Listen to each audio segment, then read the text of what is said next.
The civil war, which is about a year away, might be tough to handle, but they will have a strong force against the Empire's invasion in 9 years. Logan thinks how he would wish he could gather people over the age of 20 as well, but then there wouldn't be enough manpower for the upcoming town construction. One of the vassals screams at the boys to be quiet, as they are in the presence of the young Master Logan. Logan then asks the vassal how they picked out the soldiers before, and he replies that they had all of them run and selected them in the order they finished the race. Thinking about this, Logan realizes that this is simply a crude selection method based solely on physical strength, and that there is no wonder the number of knights has barely increased. He then tells the vassal to select only those with good eyesight, hearing, and quick reaction time.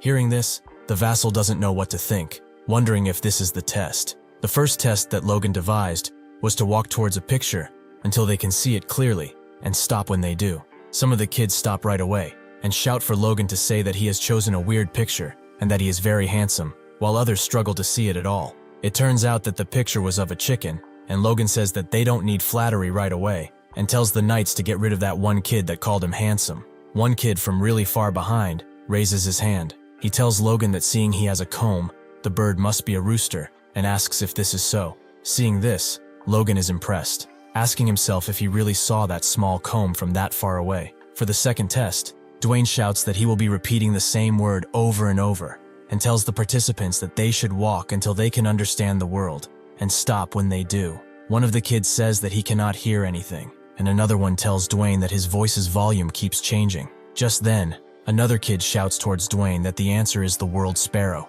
He then tells Logan that Dwayne has also just called him a son of a bitch, and asks if that is also part of the test, which it wasn't, as Dwayne shits his pants. Thinking how he was talking to himself when saying that, Logan tells Dwayne to select the kid that just spoke, and tells Dwayne that he needs a beating. Looking over some documents, Logan can't believe that 250 people have passed with flying colors just by testing their eyesight and hearing, and thinks that they should generously select about 500 to make up a force of 1,000, including the ones from the Tesron territory. However, Logan thinks of how there were a lot of notably small and thin kids, which probably happened because they grew up malnourished. Making them like Victor might be a stretch, but they can feed and train them well until they become sturdy enough. Come to think of it, Logan says that he should check on Victor, and as this happens, Dwayne and the vassal inform Logan that they are leaving. On the castle's training grounds, Victor can be seen practicing his swordsmanship, forcefully swinging his sword from left to right, even catching the attention of some knights. One of them acknowledges Victor's diligence,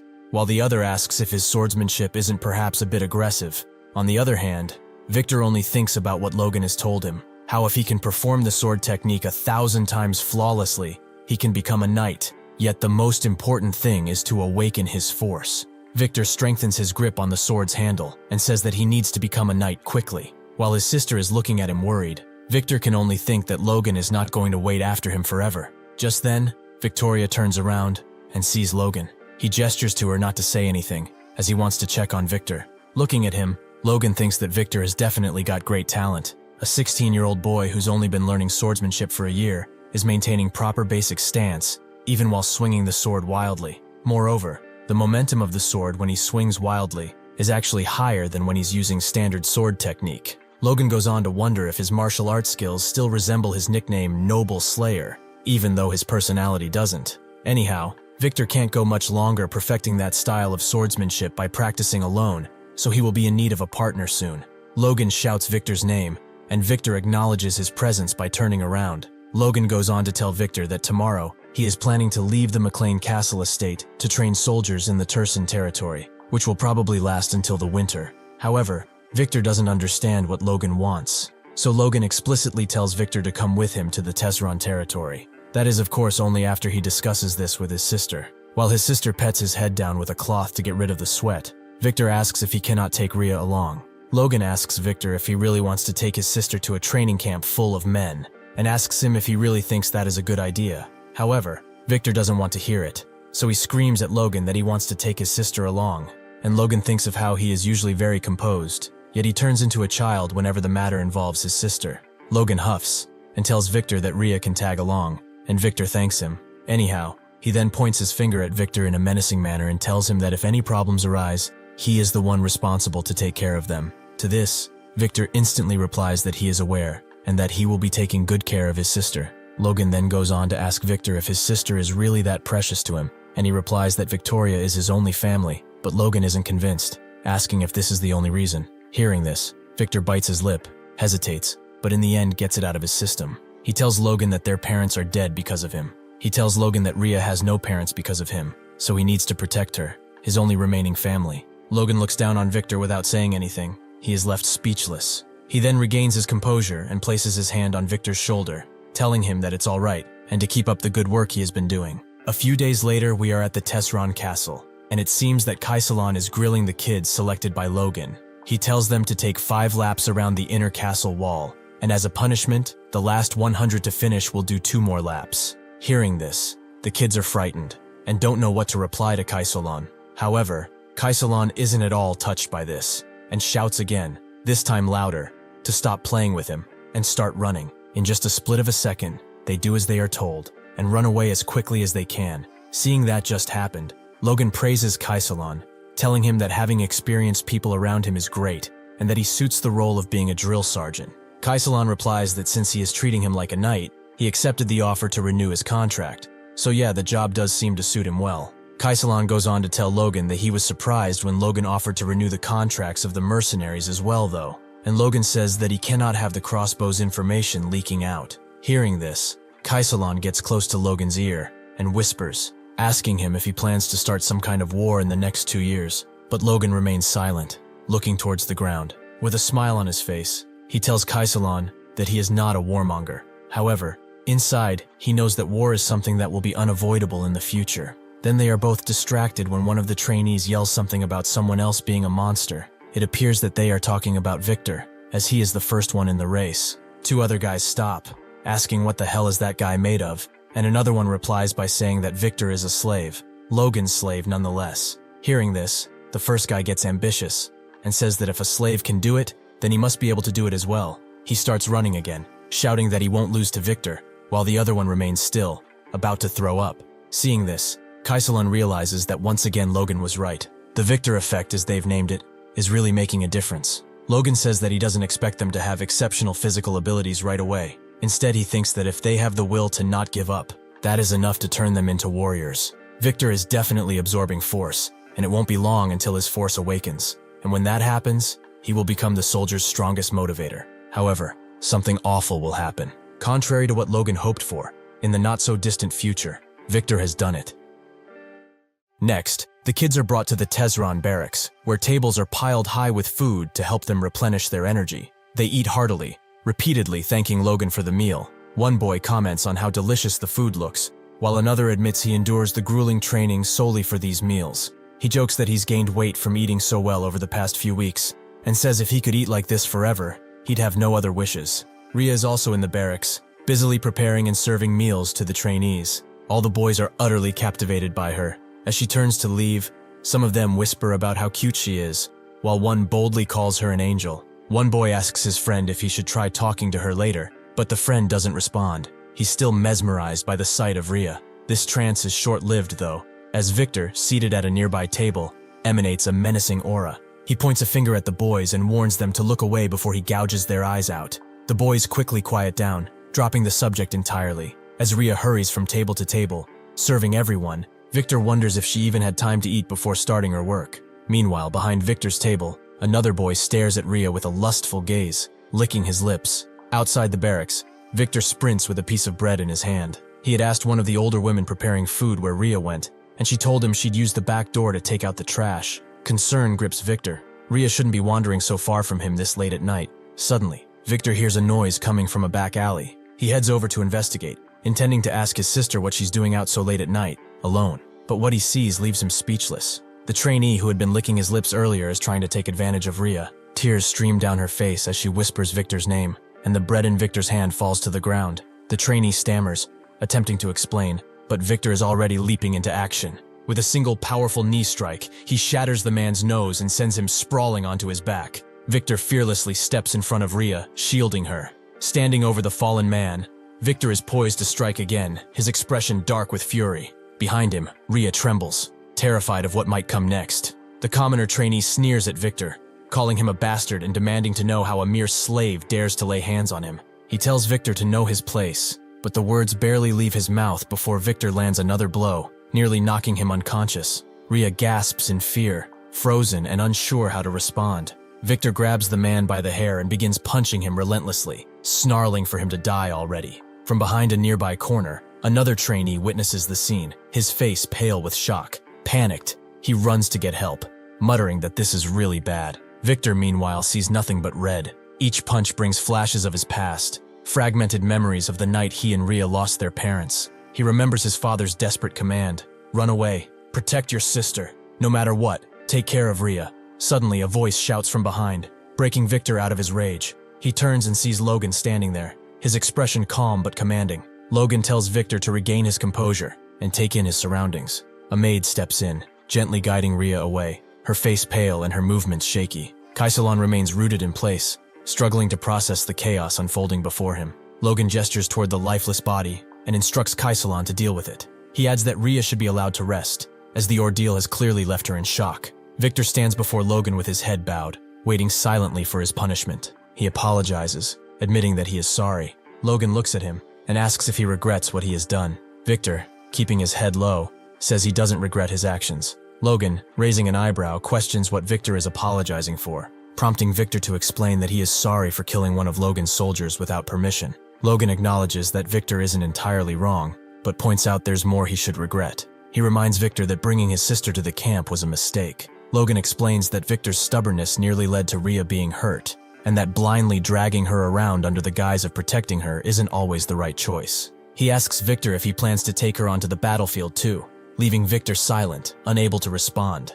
Logan continues, explaining that it's better to leave Rhea in a safe place rather than bringing her into danger and trying to shield her. Despite knowing this, Logan allowed Victor to bring Rhea because he wanted him to learn the consequences of his actions. Logan reflects on how he hadn't wanted the situation to escalate so far and feels deeply sorry for what Rhea had to endure. Once again, Logan asks if Victor understands the lesson, but Victor only nods quietly. Logan hopes this will teach Victor to temper his overprotective nature. Victor eventually speaks, asking what his punishment will be. Logan counters by asking if he's scared. Victor replies firmly that he isn't, and will accept whatever punishment Logan decides. After a brief pause, Logan tells Victor that while killing someone is undoubtedly a crime, Rhea was an innocent victim in all of this. He acknowledges that Victor acted well in protecting her, but warns him that next time, he must seek permission before taking such drastic action. Victor, puzzled by this, asks what Logan means. Logan clarifies, saying he doesn't want his future nights to be delayed or compromised because of some worthless pervert. Hearing this, Victor nods and promises to keep it in mind. Inside the castle, Kaisalon and Logan are deep in conversation. Kaisalon questions whether Logan should really decide this matter alone, especially since it involves his own slave killing a commoner. Logan calmly replies that Victor is his property, and thus the responsibility lies entirely with him. He adds that he has heard troubling stories about the deceased trainee, how he was notorious in the village for his perverse behavior, even before joining the camp, and how he had made inappropriate remarks about Rhea. Kaisalon listens but remains confused about Logan's point. Logan explains further, framing the incident differently. He states that he merely used his property to rid the world of a heinous criminal. Logan then asks how this version of events sounds. Kaisalon hesitates before asking if Victor killed the trainee under Logan's orders. Logan nods, affirming the interpretation with a subtle smirk. Logan proceeds to outline his plan, saying the trainee's crimes will be exposed publicly, and his body will be hung on the castle gates as a warning. He instructs Kaisalon to inform the soldiers of this decision, ensuring the narrative is clear. Kaisalon shifts the topic, noticing Logan marking something on a map. Curious, he asks what Logan is plotting. Glancing at the map, Logan replies that it's a surprise, even for the soldiers. The markings on the map highlight areas where monsters have recently been sighted. News of Victor's actions spread quickly, leaving the soldiers in shock. However, when they learned what the dead trainee had intended to do to Rhea, their shock turned to fury. Many were so enraged that they expressed a desire to dig up the body and desecrate it further. Overhearing a conversation among the trainees, Logan listened as one of them admitted he had always felt something was off about the man, while another remarked that he'd long suspected he might commit such an act. Logan couldn't help but think the situation had resolved itself rather neatly. Time passed, and 3 months later, snow blanketed the trees and the ground, signaling the arrival of winter. Logan and Kaisalon stood in conversation, watching the serene landscape. Logan noted the approach of the new year, and Kaisalon, with a reflective tone, remarked on how quickly time had flown. It had already been 2 years since their first meeting. During the 90-day training period, The initial group of 1,000 trainees had dwindled to 987. One death and 12 failed recruits had thinned the ranks. Kaisalan, however, seemed pleased as he observed the remaining group, remarking that no more trainees were dropping out. Only those with sufficient stamina and determination had endured. Logan, watching the scene, reflected on how basic training was now complete. He had already tasked Hamar with crafting an additional 400 crossbows, not enough to arm all the soldiers, but sufficient for another purpose. Turning his attention, Logan asked if the trainees were ready for joint combat training. Patrick stood nearby and confirmed that they were. He suggested the forest at the base of the mountain range as a suitable location. Patrick added that it was about time to advance their training, as the knights would soon require practical combat experience. Logan then asked Patrick if the knights had mastered the iron bloodsword technique. Patrick, giving Logan a sharp look, replied that while they had learned the basics, true mastery could only come from real combat. Logan's smile widened, his expression taking on a disturbingly psychotic edge. He agreed with Patrick, stating that improvement only comes through the crucible of battle. The two men exchanged smiles and shook hands, united in their plan. Meanwhile, Kaisalan stood in the background, pale and uneasy. The scene made it clear where Logan had inherited his intense and slightly unhinged tendencies. A bead of sweat trickled down Kaisalan's cheek as he thought grimly about the challenges ahead. A few days later, deep in the southern mountain range of McLain, Patrick stood fully armored, exuding authority. He instructed the knights to draw their swords and steady their breath. The air grew tense as the knights charged their aura, the energy rippling around them.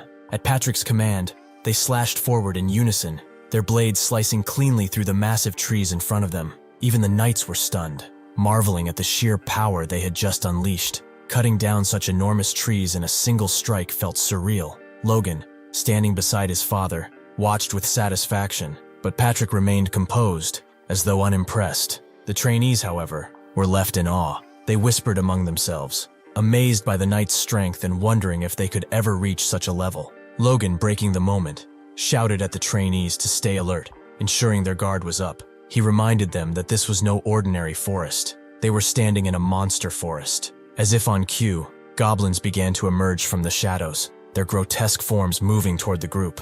The knights, itching for combat, wasted no time. They charged forward, striking with precision and ferocity, cutting through the goblins like a storm. The goblins, overwhelmed by the knights' power, tried to flee in panic. Logan, anticipating this, commanded the troops to ready their crossbows. At his signal, a hail of arrows rained down on the battlefield, swiftly taking out any goblins attempting to escape. The cavalry laughed, mocking their earlier fear of the creatures. In the face of their newfound strength and coordination, the goblins seemed pathetic, a reminder of how far they had come. However, their happiness might be short-lived, as their expressions change in an instant. A massive, terrifying paw appears before them. The knights take their stance, ready to attack. A pack of wolves charges toward them, poised to strike. But these are no ordinary wolves. They are horned wolves. The knights quickly form a defensive line, bracing themselves against the horned beasts. In an instant, one of the wolves clamps its jaws onto a knight's sword with murderous intent. Swords slash through the air, flying left and right, but the situation grows dire for the knights. Suddenly, Kaisalan orders the cavalry to deploy their crossbows. Arrows streak through the sky, striking the wolves. The creatures let out horrific cries of pain, but the arrows seem ineffective, breaking upon impact. One soldier, trembling in fear, exclaims that the arrows have no effect on the beasts. Logan shouts for the knights to hold formation. Their task is clear. Not a single wolf must break through.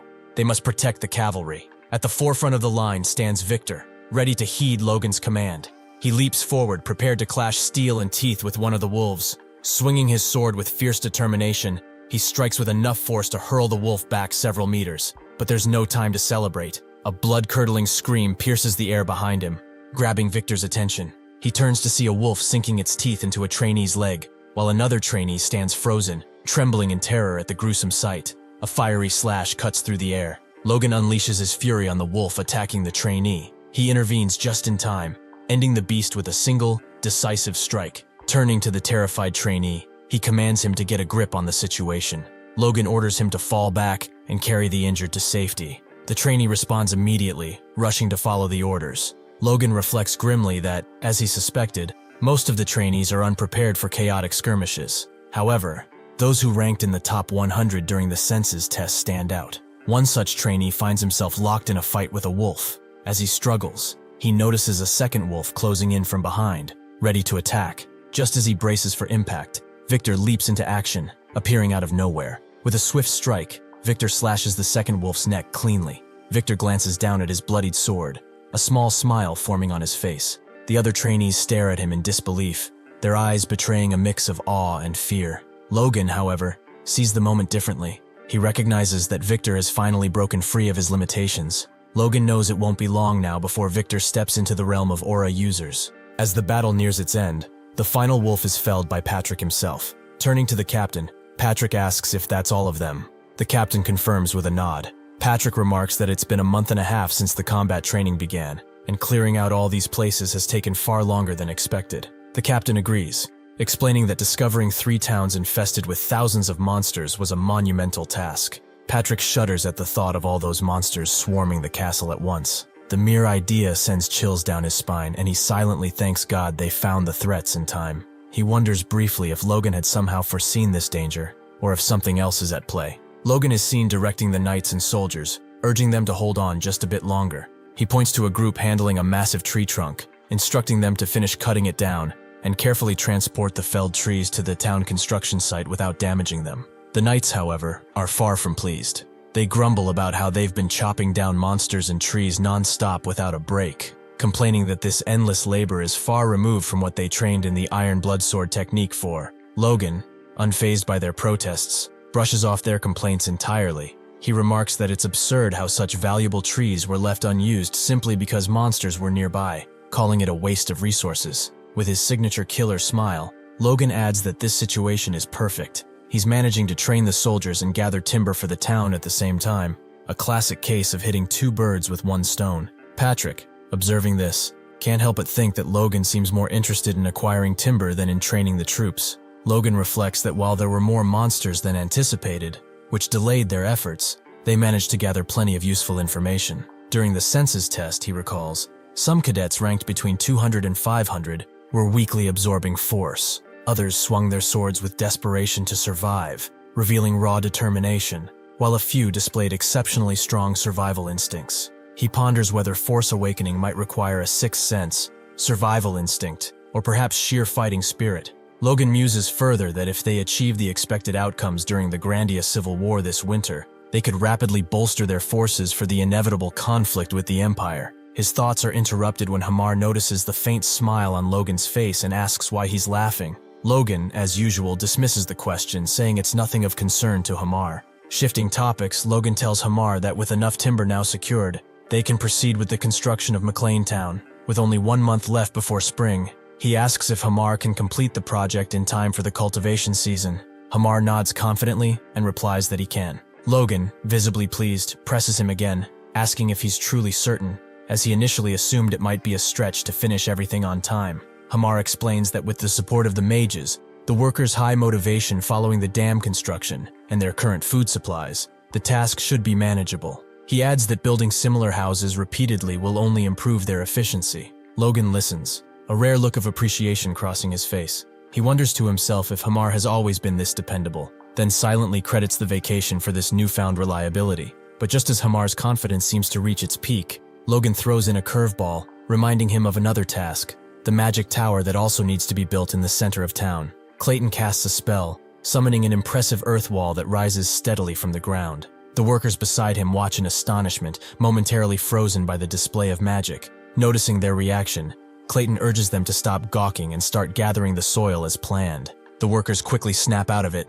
and get to work. As they continue, Logan approaches Clayton, thanking him once again for accommodating his seemingly unreasonable requests. Logan acknowledges that building a magic tower in a new town, rather than an established city, couldn't have been ideal. However, Clayton dismisses the concern, saying Logan is merely flattering him. He points out that with Logan's promise of an annual support fund of 10 million gold, it hardly matters whether the site is in a city or a town. Clayton adds that, considering the size of McLain, it's even larger than many cities in the kingdom, and this fact excites him. His enthusiasm brings a rare smile to Logan's face. Clayton goes on to explain that if everything proceeds as planned, this town will become the central hub of the entire territory, surpassing even the McLain estate and the Tesron estate in importance. He begins to suggest that building a castle in the middle of so much open plain might not be the best idea, but Logan cuts him off. Logan questions the necessity of a castle, stating that his only goal is to make the town a convenient place for people to farm and live in peace.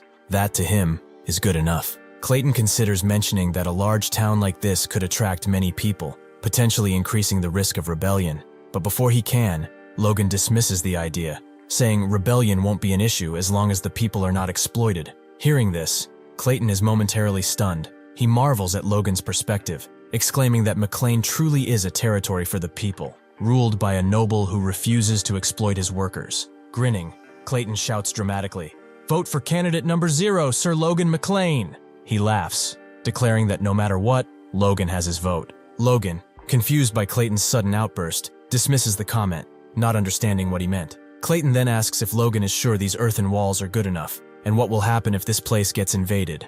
Logan replies that they are good enough, as this place will never become a battlefield, because he's never going to allow that to happen. After all, he plans to invade someone else before that happens. Looking up to Logan, Clayton says that he really cares for his people, and Logan replies that this is nothing compared to Clayton's care for his disciples. In the stillness of the night, Logan stands in the woods, gripping his sword in an unusual stance. His right hand firmly holds the handle, while the blade rests upright, aligned with his chin, and his left hand supports the underside of the blade. Suddenly, with a burst of energy, he thrusts forward with immense force.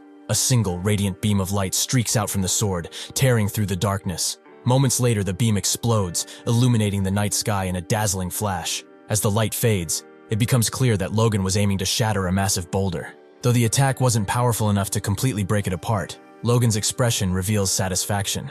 He inspects the results, and notices the beam didn't just pierce the boulder, it continued through the trees behind it. Looking down at his sword, Logan mutters to himself about the technique he just executed. This was the second form of the divine sword secrets, the killer iron slash, a small but devastating strike capable of penetrating even steel. With his sword still in hand, and the echoes of his strike fading into the night, Logan's focus sharpens. The territory is developing steadily, the progress undeniable. But for him, one objective remains paramount. He needs to grow stronger. 2 months later, the village construction is finally complete. Families begin moving in, and the houses, crafted with care and precision, look remarkable. Soon after, early summer arrives, bringing a sense of vibrancy to the newly built settlement. In his study, Logan sits with Dwayne, discussing the town's progress. Dwayne reports that the town reclamation is proceeding smoothly, but notes a shortage of manpower due to the vast size of the land. Logan reassures him, mentioning that refugees have been arriving steadily after hearing rumors about the flourishing town.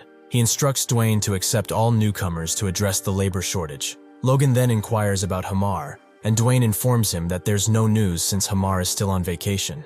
He adds that this vacation is unusually long, implying it will be some time before Hamar returns. Logan briefly wonders if he gave Hamar too much time off, but quickly dismisses the thought. With the town construction and crossbow production complete, he figures things should run smoothly in Hamar's absence. Dwayne hesitates before asking about a rumor he heard, that Hamar received a large quantity of mithril before leaving. Logan confirms it, explaining that he gave the mithril to Hamar so the dwarf could experiment with it during his vacation and create new weapons for the knights. Dwayne raises an eyebrow and remarks that this doesn't sound much like a vacation. Logan responds with an awkward smile, arguing that handling rare metals is a dream for dwarves, and that Hamar should be thrilled with the opportunity. Dwayne, unconvinced, remains skeptical, but doesn't press the matter. With a satisfied nod, Logan concludes that the town settlement is complete, the land reclamation is under control, and there's only one remaining concern to address. Elsewhere, Viscount Max Peretta is seething with anger, slamming his hand on the table. The cause of his fury? The McLains have successfully reclaimed the wasteland. He scoffs at the notion, declaring that barren land like that couldn't possibly be cultivated. The vassal explains that rumors are circulating about the source of their wealth. Some say the McLains' first young master made a fortune through business. Others claim he discovered a gold mine, and there's even talk of money raining from the sky. The Viscount dismisses the gossip, instructing his vassal to focus on verifiable facts. He then inquires about the potential yield from the reclaimed land. The vassal estimates conservatively that it will produce at least double what their own territory yields. This news only fuels the Viscount's frustration, as he realizes they can't afford to sit idly by while a neighboring territory grows wealthy and powerful. The Viscount bluntly asks his vassal if they can fabricate an excuse to invade. The vassal hesitates, then suggests there might be no need to fabricate anything. He reveals that some people from their territory have fled to the McLain town, and they could use this as a pretext to infiltrate. He proposes they claim either the reclaimed land or the neighboring Tesseron plains as compensation. However, the vassal admits a potential issue. which the Viscount immediately identifies. It would be too risky to act alone. The primary obstacle is a man named Soto Silvan.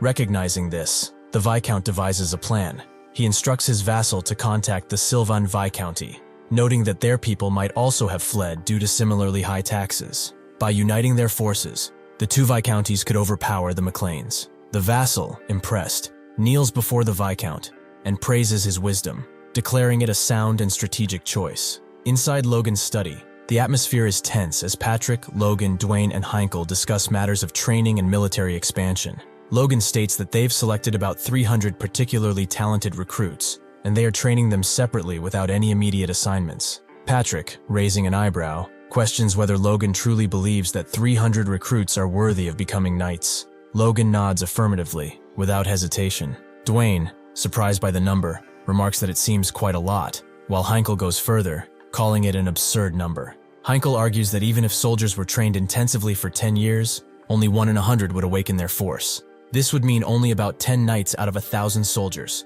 a ratio that astounds Dwayne. Logan remains unbothered by these statistics, asserting that they will maintain the current training system. He adds that they will continue bringing in new soldiers every year and annually reinforce their horses and weapons. Dwayne, unable to contain his frustration, exclaims that Logan is wasting money in such peaceful times. Patrick, weighing in, reminds Logan that their family is in a period of significant development, and any excessive military expansion could provoke neighboring territories. But Logan remains resolute, replying that those territories will provoke them regardless of their peaceful intentions. Patrick, puzzled, presses for clarification. Logan explains that now, with the McLain town fully operational and the wasteland transformed into fertile land, there's no way the greedy Viscounties of Sylvan and Parita will remain silent. He adds that these Viscounties already have ample excuses to act. Heinkel interrupts, stating that they have no excuses. They haven't done anything to provoke these territories. However, Dwayne suddenly shouts, cutting off Heinkel. He insists the real issue is the influx of refugees. Logan calmly urges his father to consider the unusually high number of refugees they've received recently, and to ask himself how many of them might have come from Parita or Sylvan. He suggests that if he were in their place, he would use this as the perfect excuse to act. Dwayne, now furious, shouts at Logan, demanding to know why he didn't prevent the situation if he was aware of it. Patrick, however, seems to piece it together, his expression darkening. He asks Logan directly if he was aiming to start a war from the very beginning. Logan's answer is blunt. They are enemies they will need to deal with eventually. So why wait? The room falls silent. Everyone, from Heinkel to Dwayne, is disappointed in Logan's cold pragmatism. They ask how he could even entertain such thoughts. Patrick, with his hand on his head, quietly wonders if he gave away his authority too hastily. Suddenly, Rick bursts into the room, looking for Logan. Logan turns his head, and Rick states the first part of his urgent message. Sylvan and Parita. They have sent envoys, leaving everyone in the room besides Logan puzzled. Hearing this, Logan puts on a cold gaze and says that things have already begun. He then tells everyone that they should discuss how they will handle this moving forward. Just outside the city gates, 2 flags flutter in the breeze, one bearing the image of a flame behind 2 crossed swords, and the other featuring a bird soaring above the same flame. These banners belong to the envoys of 2 rival Viscounties, who are being escorted toward Logan's estate. As the envoys stroll through the city, they marvel at its unique beauty, commenting that they've never encountered a place quite like this before. They note how the houses are neatly arranged around a vast crossroads. While the city lacks the refined elegance of a major metropolis, it possesses a rugged freshness that is distinctly appealing. Most strikingly, the commoners appear unusually clean and cheerful for a place of this kind. Observing all this, the envoys conclude that this city is certainly worth taking over. One of the envoys attempts to strike up a conversation with a soldier, remarking on how pleasant the city is. He adds that he doesn't know who came up with the idea for its design, but calls it an impressive effort. The soldier agrees, affirming that the credit belongs entirely to the first young master. The envoy, surprised, expresses disbelief, pointing out that the first young master is barely 20 years old. He asks if the soldier truly means to say that all of this was the young master's vision. The soldier confirms with pride, praising Logan's extraordinary abilities. He explains that Logan is far more advanced than any other prince of his age, consistently prioritizing the welfare of the land and its people. While he is strict in training his soldiers, Logan is also fiercely protective of them, using his exceptional strength to shield them in times of crisis. Moreover, he has brought remarkable development to the land, earning the loyalty and admiration of all who serve him. The soldier keeps on going, telling the envoys that he will tell them an anecdote to keep them from getting bored on their way to the castle, and he starts saying something about Logan's feats in the last war, but the envoys don't even want to hear it, almost wanting to tell the soldier that he is a maniac and that he should stop. In the meeting room, the envoys have appeared before Logan and Patrick, who greet them, thanking them for coming such a long way. Logan then remarks upon the fact that the envoys seem quite exhausted, and asks them if they are all right, to which they reply that they are, and with some pale expressions on their faces, they tell Logan that he has truly splendid soldiers. However, it seems that the envoys want to get right to business, saying that they can't keep all those people in the room waiting, so they should get straight to the point. The envoys state that they demand the return of the escaped refugees, and for recurrence prevention, they demand control over the Tesseron Plains, along with the southern part of the reclaimed wasteland. That is the land adjacent to Parida, of course. Hearing this, Logan and Patrick just look down with an unimpressed look on their faces. As Logan prepares to reply, he thinks of what the envoys really mean by what they've said. Give up the entire castle and half of the developed land.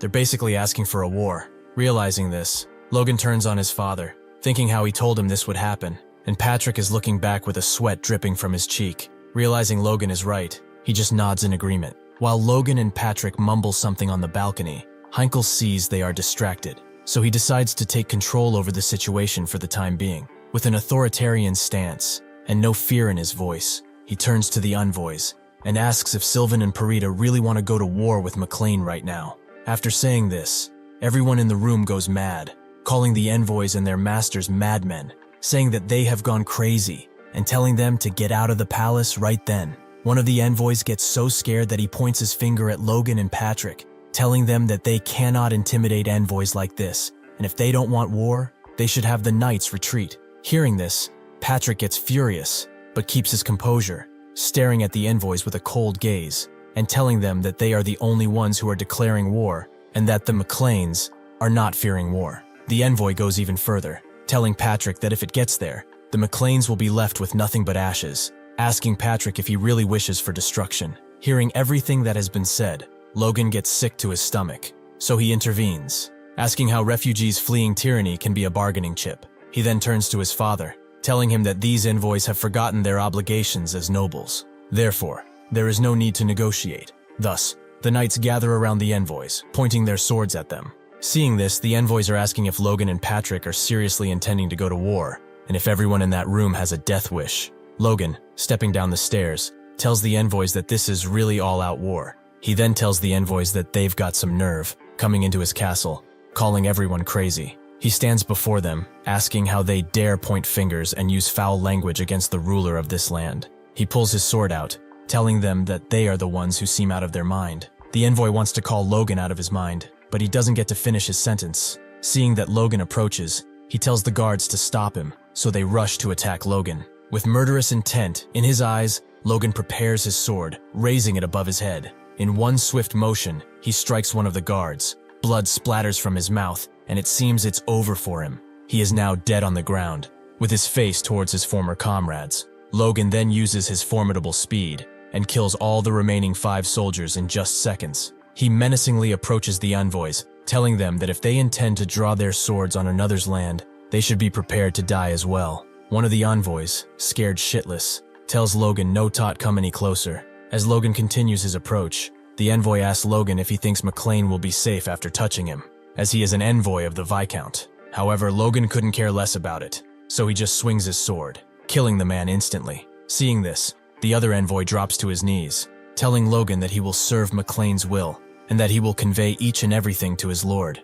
He then asks Logan to forgive his rudeness, which Logan calls a wise decision, as the envoy keeps his head down, trembling in fear. Logan then turns to his father, nodding in agreement. His father returns the gesture, nodding back, after which he tells the knights to get ready for war, and everyone starts cheering, prepared to fight and die for the McLains. Next, it appears that on the very day they killed the Sylvan envoy, the McLains also sent a magical transmission to the 2 Viscounts. Hearing about what happened, Viscount Soto Sylvan is furious, hitting the table with his fist, asking if everyone in the McLain has really gone mad. The vassal of Sylvan informs his master that the McLains have also demanded compensation for the envoy's insolence, and asks Sylvan what they should do. Sylvan, stirring a glass of wine, mocks their demands, asking if just because those beggars got a little better off, they are fearlessly going to act up now. Viscount Sylvan goes on and says that the McLains don't have the force to fight them anyway, so they will show mercy one more time. Inside the Tesron barracks, Logan and Patrick are looking down on a magical transmission globe, summing up the Sylvan demands, returning the runaway serfs, paying a compensation of 10 million gold and handing over the Tesron plains. It seems that this is their reply after 2 days, and after everyone ran to Tesron as soon as they've sent the message. Patrick asks Logan if there even was a reason for rushing so much, since even though Parita and Sylvan might not be aware of it, the McLains do possess the forces of easily crushing a single viscounty. Logan tells his father that they have to occupy Sylvan as quickly as possible, as the more overwhelming force they show, the less of these petty taunts they'll have to see in the future. Also, there's no need to mobilize the conscripted soldiers. If they quickly occupy the Sylvan castle with just their regular troops, Parita won't dare make a rash move. Hearing this, Patrick says that the key is how quickly they can capture Sylvan, and Logan tells him that he is correct. As they talk, a knock on the door interrupts them, which seems to be coming from Kaisalon, who states his presence, wanting to talk to Logan, which Logan indulges. Kaisalon enters the room, excusing himself, and taking a respectful stance before Patrick and Logan. He then informs Logan that the counting is done, and he has 1,389 regular soldiers, excluding the 100 stationed at the McLain's main stronghold, and 313 mercenaries, all standing by for Logan's orders. Logan tells Kaisalon that he has done an amazing job, and then asks him what is the status of the soldiers' armaments, to which Kaisalon replies by telling Logan that armor, spears, crossbows, and cavalry have all been supplied, and that he is confident they won't be outmatched by any force. Logan turns his head slightly towards his father and starts to think. He has 5 times the crossbowmen compared to the war with Tesron, and his father and the knight's levels have improved by mastering the iron bloodsword. He thinks to himself that they will not lose to Sylvan and Parita, even if they attack together, but they mustn't engage both of them right now. If they merge both those territories, his family will give 5 fortresses. That will give them territory comparable to the Margrave. If that happens, both the first and second princes, vying for the throne, will become desperate to draw McLain into their ranks, so he mustn't attract the attention of those factions now. That is because the person he intends to make king is the third prince. The fourth prince became king in his previous life, but threw away the McLain after using it, with his purges during his reign also significantly weakening the kingdom's power. The second prince isn't much different either. Therefore, the only reasonable choice left is the third prince. Despite being the third prince, he's the son of the current queen. Even though young, the king considered him for succession of the crown due to his outstanding talent. Unfortunately for him, he was a prince of misfortune, ousted before he could establish himself because of the king's sudden death. Right now, he is the only one who can avoid the tragedy he saw in his past life. Knowing all this, he will win the civil war and make the third prince king. And in order to do that, he has to remain unnoticeable, maintaining just enough territory to keep 3 fortresses, similar to a large viscounty. However, it seems there might be something else standing before Logan's plans. Logan leaves the matter away for now and asks Kaisalon if he has some good news, since he is so cheerful and smiley, to which Kaisalon replies that he indeed has. Victor has awakened his force, and he's been waiting to report it directly to Logan. Hearing this, Logan is extremely happy and excited, and tells Kaisalon to bring him in at once. As Victor steps into the room, he excuses himself. With blushing cheeks and the repercussions of training still showing on his clothes, he wants to tell Logan about what happened. Logan, however, is too excited to wait, so he tells Victor that there is no need for a long explanation, and that Victor should just show him instead. And Victor agrees. Victor stares down, concentrating, and what seems to be gray smoke appears around him. Suddenly, his force shows at full power, and it seems magnificent. However, when they see it, Logan and Patrick remain astounded, as they've never seen a gray aura before. Logan is happy to see it whatsoever, saying that in 2 years, Victor has done something that others need decades to do. It seems his talent as an aura user is just the same as in his past life.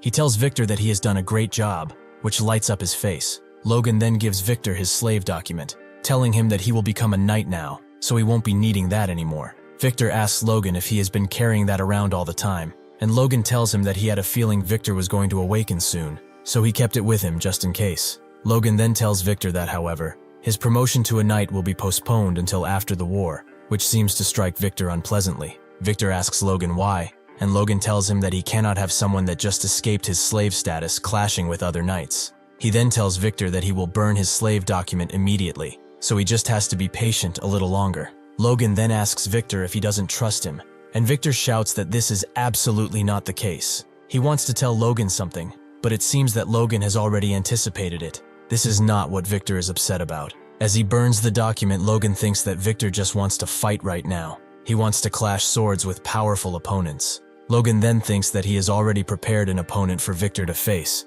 and that he'll let him fight to his heart's content when the time comes, and that opponent seems to be Runyon. After burning the document, Logan dismisses Victor's situation and tells his father that they should send a reply to Sylvan, and Patrick asks him what he plans to say. Logan says that he will question their legitimacy for protest and state that their envoy's behavior was extremely rude. However, Patrick thinks this is not the proper way to handle it. Instead, he tells Logan to skip the formalities and get to the real point. Hearing his father say this, Logan smiles in approval. It seems that Logan cut right to the crap, and he prompted the soldiers to move towards the Viscounty. In front of the Sylvan Viscounty, Logan's banners stay tall, and he shouts for Soto Sylvan to come and face his sword. The soldiers on the wall shout for someone to inform the Lord that someone with a burning banner has come to occupy the castle. At once, Soto Sylvan comes to see what the fuss is about, recognizing McLain's banner and asking if these lunatics dare mock him. Sylvan's captain asks Soto Sylvan for permission to lead the charge, stating that he will stop Patrick McLain and that all 120 knights of the Sylvan Order are ready. The captain tells Soto Sylvan that the 2,512 soldiers have also been on standby ever since they heard of McLain's outrageous demands. Hearing this, Soto Sylvan feels relieved, as even though the headcount of McLain's forces is higher than he thought, they still have the advantage. Besides that, the captain of the Sylvan Knights Order, Callian, has also become a high-ranking knight, so Patrick McLain isn't the only high-ranking knight in the region anymore. Sylvan stays quiet for a couple of seconds, then asks his knights if they have any information from Parita. One knight informs him that they're silent, and it looks like they're still negotiating internally, to which Callian replies by saying that even if Parita sends reinforcements, it'll take half a day, and that there's no need to wait. However, this is not what Sylvan is afraid of. He thinks about what happens if they take down McLain, and then Parita betrays them. Sylvan then turns his head around, asking his advisors if they don't find it strange how a declaration of war has been stated right after sending a message of protest, with the McLains rushing in as if they were waiting for it, and Parita remaining silent. Something doesn't add up. Sylvan asks Callian if he thinks this is normal, and Callian replies that it's probably not. Soto Sylvan concludes that McLain and Parita have joined hands against him, as otherwise, none of this makes sense. Just as Sylvan thinks they are trash, and trembles in fury, someone screams from behind him. They ask if Sylvan is scared, which catches his attention. This was Patrick, it seems, mocking Sylvan, telling him to keep hiding in his castle like the fox he is, and informing him that he will personally cut off his head. Hearing this, Sylvan is even more annoyed, so he makes a decision. He turns to Callian and orders him to contact the barony of Bifrost and tell them that after they take down McLain, they will offer them tribute worth half of its value. Callian doesn't understand why he should do this, and Soto Sylvan screams that he tells him to do whatever it takes to keep Parita and those scums from making a move, and destroy the McLains completely, and that it must be done before Parita's reinforcements arrive, so the captain confirms the orders. Sylvan is mad with fury, asking himself how Parita dares betray him, saying that after he takes down McLain, Max Parita will be the one to follow. In front of the castle, Heinkel, Logan, and Patrick are discussing their strategy, with Heinkel asking if it wouldn't be better to provide covering fire first, before charging into the castle. Patrick tells him that they can't do that yet, since they can't afford Viscount Sylvan escaping, and Logan nods, telling Heinkel his father is right. Logan states that Sylvan thinks their forces are superior, so they'll come out soon. He says that he knows Soto Sylvan, and he cannot stand being insulted, so they should wait a bit longer. Hearing this, Heinkel gets suspicious, asking himself how could Logan know Soto Sylvan, since he has stayed in McLain all his life. Next, the gates of the Sylvan Viscounty open. The Knights of Sylvan rush on horses towards the battlefield, and they establish a front line before the gate. Patrick quickly assesses the situation and says that Sylvan has 3,000 regular troops, with Heinkel intervening, saying that is 1.5 times more than the McLains have. In front of the Sylvan troops is Callian. He tries to say something about the McLains, calling them shameless. However, Patrick doesn't seem to be in the mood for listening, as in the same instant he prompts his soldiers to move forward. Seeing this, Callian calls them insolent, asking himself if Patrick can even count. Besides that, he takes a look at Patrick's soldiers, saying they're all just a bunch of ragtag soldiers with decent armor, all new though. So the McLains must have made a lot of money. Callian thinks that they have the knights leading and cavalry supporting them, with all of them being in standard formation, and the fact that it's standard means it's proven to be effective. Seeing the insolence the McLains show towards them, Callian says he will show them to their place. As the soldiers and cavalry move forward, Kaisolon gives the mercenaries the order to lift their crossbows. They listen and prepare to strike. Seeing this, Callian asks himself, what the hell is Patrick thinking? Even going as far to say that he is disappointed and telling his soldiers to raise their shields as the McLains are preparing to shoot arrows. Kaisolon gives the order to the soldiers to fire their crossbows. They comply, and arrows start raining above the Sylvan soldiers, who have now raised their shields. Callian smiles behind his shield, thinking there is no way these arrows will have any effect. That changes though when the tip of the arrow makes contact, as it seems to pierce through the shield. And not just pierce, but actually go right through their shield. Callian charges his force, realizing something is wrong. He turns his head to the soldiers, telling them to gather and maximize their force, as this is no ordinary attack. He instructs them to protect their bodies with force and charge forward. Callian is furious, asking himself how could crossbows be so powerful, as even knights would be dead if they'd react a little too late. They get into formation, prepared to go forward, thinking that the McLains have been hiding something so powerful for so long. He gets more and more furious, shouting that he will kill every single one of them as they charge forward with force. Seeing this, Kaisolon gives the order for everyone to spread out. This confuses Callian, as he doesn't understand what is happening. The crossbow cavalry divides, going on each side of the unit controlled by Callian. As they move away, Kaisolon shouts for the cavalry to ignore the enemy knights and instead target the soldiers. Seeing this, Callian gets scared, calling the McLains bastards. Callian thinks that they should maybe take that change and retreat, but it seems it's already too late for that, as Patrick wants to tell them something. Callian turns his head in disbelief, not sure of what he sees. It seems that Patrick has charged his force blade and tells the Knights of Sylvan to face him if they dare. When Callian realizes what happens, he remains stunned by what Patrick can wield. Just as Patrick is prepared to strike, Callian realizes the danger he is in. He jumps away from his force just in time to avoid Patrick's attack, an attack so brutal that he has managed to down 4 knights in one go. Only now Callian realizes what he is really against. Patrick has reached the advanced rank. He even goes as far as to ask Patrick when he managed to reach advanced rank. Just after breaking their ranks, Patrick gives the order for the brave soldiers of McLain to annihilate the enemy, and the McLain knights start charging forward. The McLain soldiers clench swords with the Sylvan ones, and they clearly have the advantage, as you can see the desperation and struggle on the enemy's faces. Callian looks around, trembling, asking himself how could that happen. The McLain soldiers are slaying the Sylvan enemy left and right, with no intent of leaving anyone alive. On the battlefield, even Heinkel acknowledges that just a couple of months ago, the Knights of Sylvan were at the same level as them. But that has clearly changed. They are overwhelming them in every aspect. Moreover, some of the McLain Knights are advancing to the next level right then and there on the battlefield. Seeing this, Heinkel puts on a smirk, happy to see his knights becoming more and more powerful. He then takes a look at Logan and Patrick, and says that their lord's training wasn't in vain after all. Just as Heinkel thinks of all of this, he has his sword clenched with a knight from the Sylvan army, and it seems that some more are coming to his help, asking Heinkel how long he will be able to laugh after this. They don't anticipate Heinkel's brute force though, and it seems that he has managed to disarm 2 of them in an instant. Looking down at their hands, the knights realize that the captain is also a high-ranking knight like Callian, but he is not as fast. However, Heinkel doesn't care, and thinks that with learning the Iron Blood Sword, he overcame the wall he was stuck behind for a long time to become a high-ranking knight, and that intermediate-rank knights are no problem for him now. Right now, the only real threat to them is that one high-ranking knight, Callian. Heinkel smirks and says that there is no need to worry. Logan then charges towards Callian as fast as he can. Seeing this, Callian realizes he is in trouble. The fear on his face gives away the fact that he is surely weaker than Logan. Next, an image from the past appears, with Logan thinking about his training.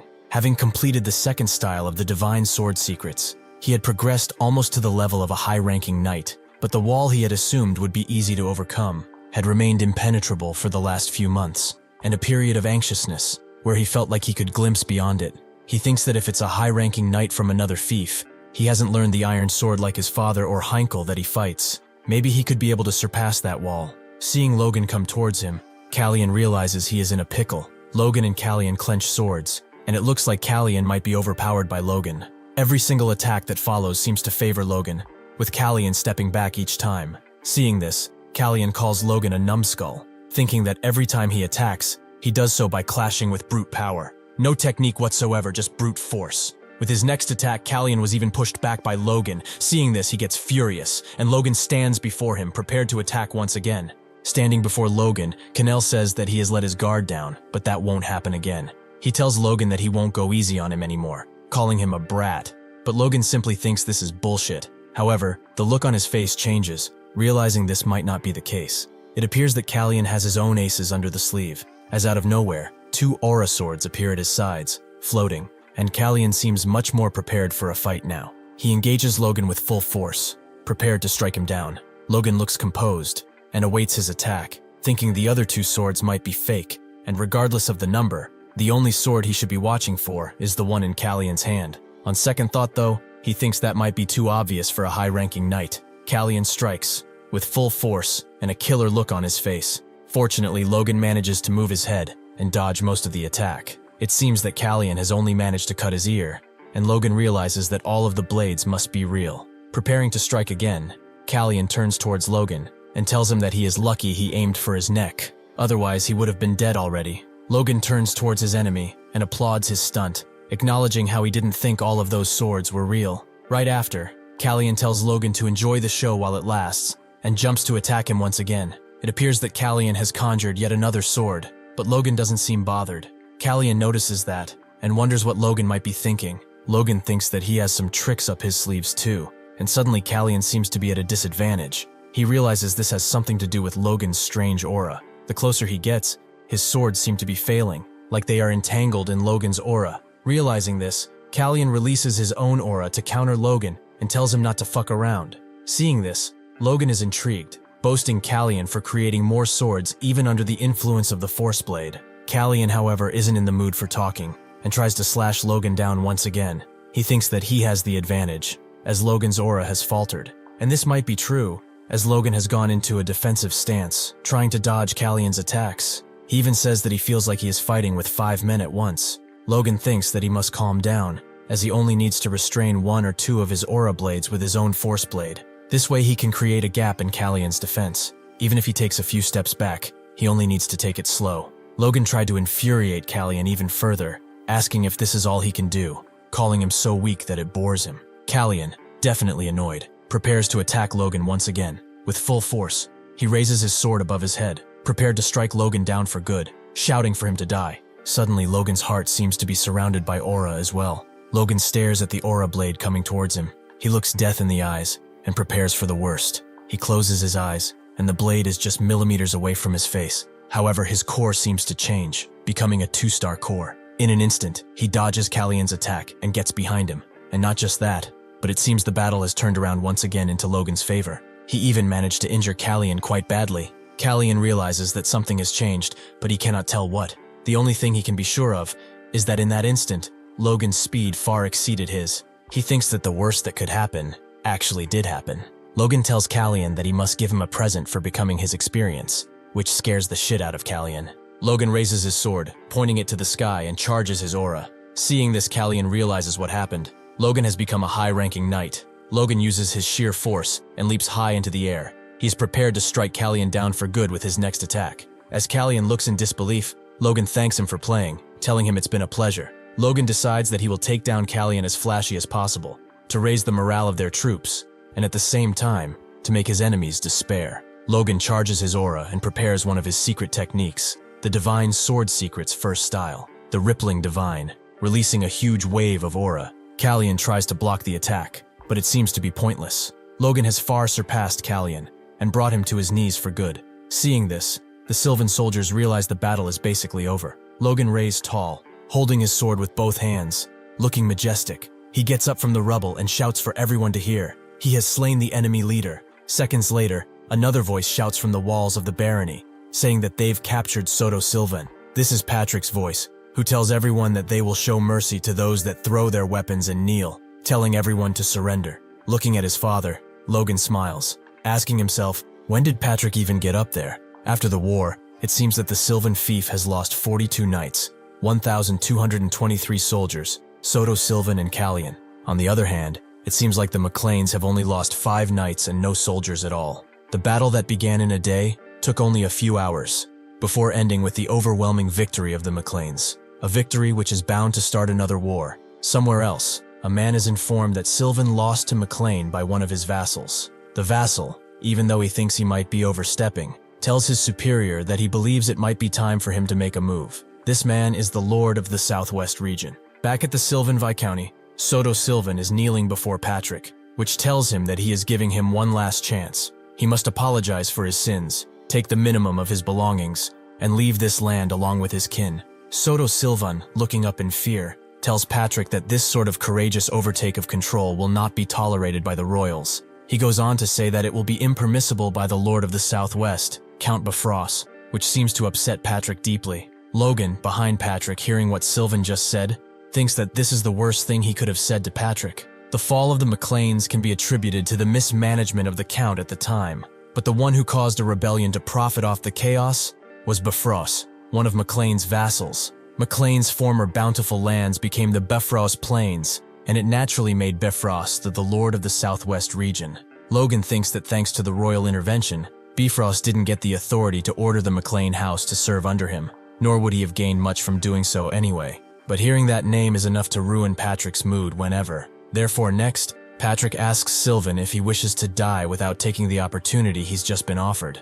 With a tear in his eye, Soto wants to say something, but he doesn't get to finish the sentence. Logan slashes his throat and leaves him to bleed.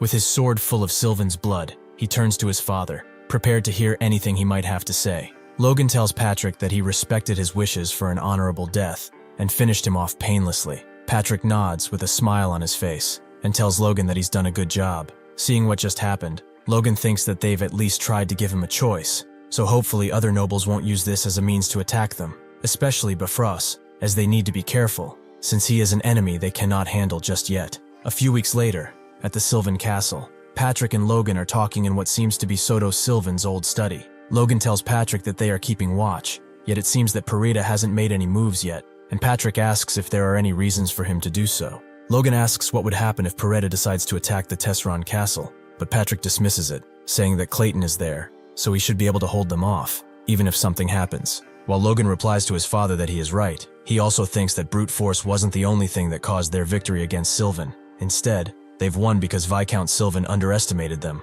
while the McLains have brought as much force as they could. That is with one trump card they've left behind, which they keep hidden at the Tesseron Castle. Clayton and his rock golems. However, he realizes that managing 3 castles like this won't work, so they need to make things more efficient. Logan asks his father about shifting the center of their land. He thinks that if they set towns as the center, it will make it easier to manage all 3 castles. 2 of the vassals present at the meeting also think that Logan is right, since they've cut down the monster woods, leaving the minimum amount of forces in McLain's won't be an issue. They should keep the knights stationed in the towns of McLain and leave them ready to be able to march to Tesseron or Sylvan on command. Hearing this, Patrick also agrees that it would be a good idea. Logan is also happy, saying that now he won't have to take care of the things himself. Patrick then asks Logan how many knights they've captured, and Logan says that they've captured 75 knights, which are all imprisoned in the cells, 8 of which are intermediate knights. Logan asks his father if he could maybe try and pressure them to serve under the McLains, as no man would have sworn absolute loyalty to Soto Sylvan,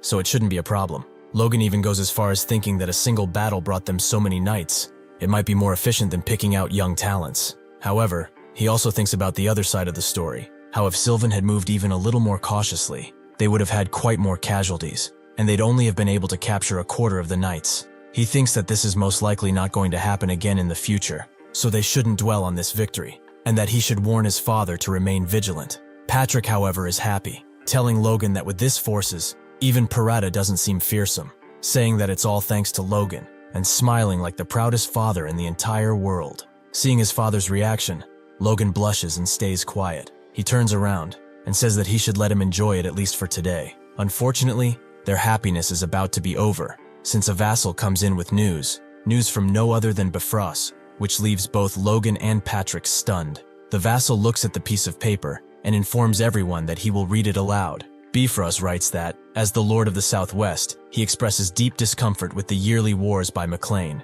and just as he hears Bifrost calling himself Lord of the Southwest, Patrick almost has a crisis. The vassal continues to read the following. With a request from Viscount Sylvan, Parita and McLain must cease their conflict immediately. With every word that is read, Patrick seems to become even more and more mad, saying that they've started it, and now are asking for intervention, calling Sylvan shameless. But Logan thinks they should finish listening to what is said in the letter. Bifrost acknowledges in the following sentences that the reason for this constant conflict is the fact that he hasn't properly performed the duties of a lord and hasn't properly pushed for the coexistence within the region. Therefore he, Roger Bifrost, on his 50th birthday next month, invites the heirs of each family of the Southwest to come discuss the future goals for the region as a whole. And hearing this, Patrick's composure breaks, calling everything Bifrost wrote bullshit. His scream is so loud that it breaks the clothes on the vassal reading the letter. Patrick goes on to say that there will be no heir going to discuss any goals, as the McLains do not serve under him. Finally,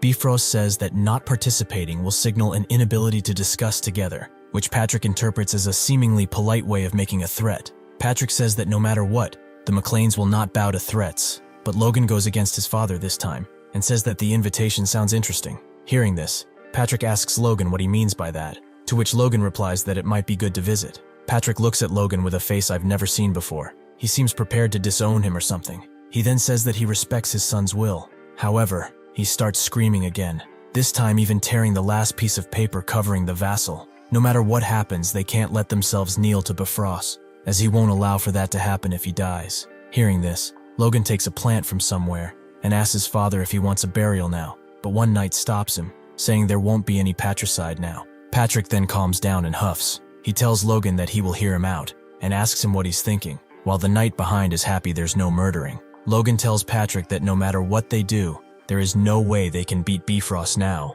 which Patrick acknowledges as true. Patrick states that they have around 2 advanced knights, 15 high-ranking knights, and a total over 300 knights, that being just part of their revealed forces. Logan tells his father that is correct, and even though things may seem to be going well for them now, they are crossing a fine line, since now that they've overtaken Tesrin and Sylvan, Bifrost is watching closely. If they try to flaunt themselves when they are next to them, they might end up trampled. They also need time to unite the Knights of Sylvan and have Parita serve under them, time to reorganize the forces. Logan thinks that he also needs time to properly learn the Divine Sword Secret's 3rd style, and time for the other knights to train. Patrick understands all this, but he says the Southwest is different from other regions, because unlike the lords of other regions, Bifrost cannot demand the allegiance of other nobles of the region.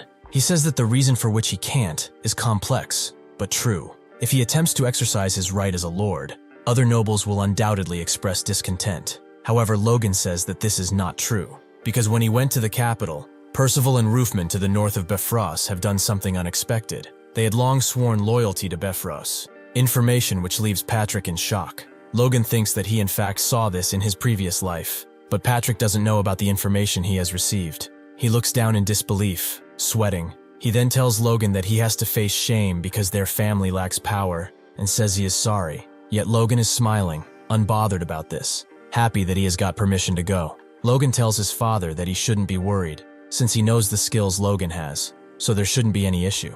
He tells Patrick that they should see this as a chance to see how the lands of their ancestors have changed. Next morning, as Logan gets back into the McLain town, a voice calls him from behind. This is Hamar, asking Logan if the rumors he has heard are true, that he's being sold off to the enemies. Logan, however, doesn't know anything about these rumors, and asks Hanar what he's talking about. Hamar wants to say something about Logan's death, and hearing this, Logan interprets it as Hamar thinking they are close enough to be worried for each other. But actually, Hamar just wants to know what will happen to him and the promise Logan has made towards him, and asks him if he'll ensure it's kept. Realizing what really happened, Logan punches Hamar's face in, and tells him that he is not going to die or be sold off, and that he should learn to ignore stupid rumors like that. To this, Hamar replies that most of the rumors about him are true, so it's not his fault, and Logan doesn't know what to say anymore. Hamar then takes off the thing he has been carrying around on his back, and tells Logan to take it with him wherever he goes. He unwraps it, and tells Logan that he didn't have time to decorate it properly, but it's a gift for him, and also that he assures him of its quality. It appears that Hamar has made Logan a sword of pure mithril, leaving Logan astounded. At the Bifrost estate, a guard informs a man in a carriage that they've arrived at their destination. He is telling the young man in the carriage that they have been told to wait there until someone comes to receive the men. This man is Plone Parita, the heir of the Parita estate. As he stands in the carriage, Plone notices something strange. He sees a man in armor, traveling alone, with a cloak covering his appearance. However, he realizes that this is Logan McLain. Seeing this, he thinks of how he cannot believe that the McLains have managed to occupy the Sylvan barony, and wonders why he came all alone, with no guards. He then concludes that they must have taken quite a bit of losses in the war with the Sylvans, and that must be the reason for which he is all alone. Looking at Logan, he even thinks that if it weren't for Bifrost, they, the barony of Peritas, would have easily taken their heads. Trying to start a conflict, Plone gets down from his carriage and asks why he gets the same treatment as someone that looks like he is a nobody. A guard tries to intervene, trying to quiet Plone up, but he doesn't care, saying it's not like Logan is going to hear him. He says that if it weren't for the Count, then they'd be on their knees, begging for him to save their lives. Plone goes to Logan, introducing himself, stating that he is Plone Perita, and saying that he has heard everything about him from Rehalt, especially how Logan managed to kill 6 knights in an instant. Plone then looks down and notices something strange. Logan is wearing armor under his clothes, but the hilt of his sword is clean. Logan greets him, shaking hands and stating his name, and Plone thinks that maybe what he has heard might be just rumors. Trying to shame him, Plone tightens his grip and says that he looks much younger than he imagined, and that he is starting to think that what he has heard are just exaggerated rumors. Hearing this,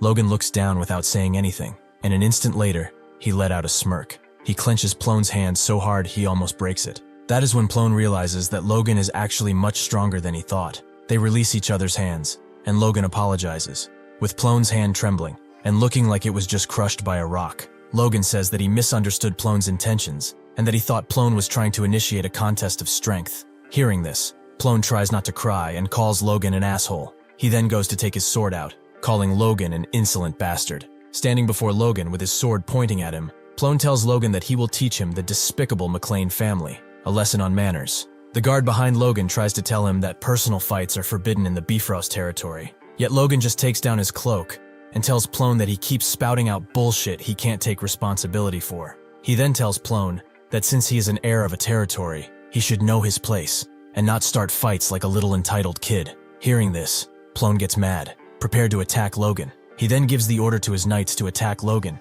telling Logan he shouldn't dare insult him like this. Seeing this, Logan prepares himself. He charges his aura and navigates through each of Plone's guards in an instant, ending up behind them without a scratch. It appears that he has managed to break all their swords with his bare hands. Logan is holding his sword to Plone's neck, while Plone thinks that he didn't feel any force coming from Logan, which means that he has managed to do that with just the power of his sword. Looking at Logan's sword, Plone thinks that he didn't feel any magic power either, so that means Logan isn't using a magic artifact either. The guard stationed at the Bifrost gate tells Logan that he has an incredible sword, and if he is not too rude, he wishes to ask where he bought it, yet Logan tells him that this is indeed rude. Hearing the conversation, Plone thinks that Logan is just lucky, and that he has found a good sword somewhere. From the Bifrost gate, a man in full armor steps out, and the guards seem to be on alert seeing this. Logan and Plone also look back, realizing this must be someone of importance. It appears that this is Sir Franz, the Knight of Moonlight. Seeing this, everyone is stunned. As the upper advanced knight, Sir Franz has come to receive someone in person,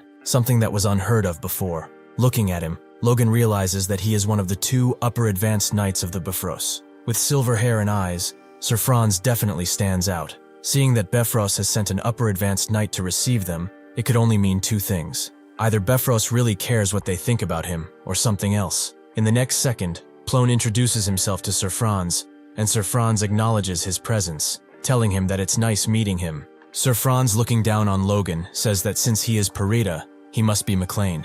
Seeing this, Logan wonders if he might want to put pressure on them. Composed, Logan introduces himself, and Sir Franz says that this makes things clear now, and says that he is surprised. He asks Logan if he is an intermediate knight at such a young age, which stuns Plone and his knights. Hearing this, Plone realizes that this must be the reason for which Logan was so strong, and not just his good sword. However, Logan thinks that what he wanted to do worked. Starting from a high-ranking knight, there's a unique sharp energy about them, which can't be hidden, and can only be detected by knights of the same rank or higher. But as he reached the level of a high-ranking knight and achieved a 3-star core, he is able to control the faint energy that he has. He thinks that it's better to show only this amount of strength for the current Bifrost, to lower their wariness, this also being the reason for which Logan didn't bring any guards. Logan places his hand on his chest as a sign of respect and tells Sir Franz that he is working hard in order to someday become someone as powerful as he is. Hearing this, Sir Franz tells him that he should not be satisfied with becoming just like him, but with his talent, Logan should aim to become a superhuman at least. In any case, Sir Franz tells Logan that it's nice meeting him, and that he will bring them into the castle now. He then turns around and tells Plone and Logan that this is the VIP building of Bifrost. He says that the heirs of Percival and Ruffman have already arrived, so he asks them to wait there and rest until tomorrow night's party,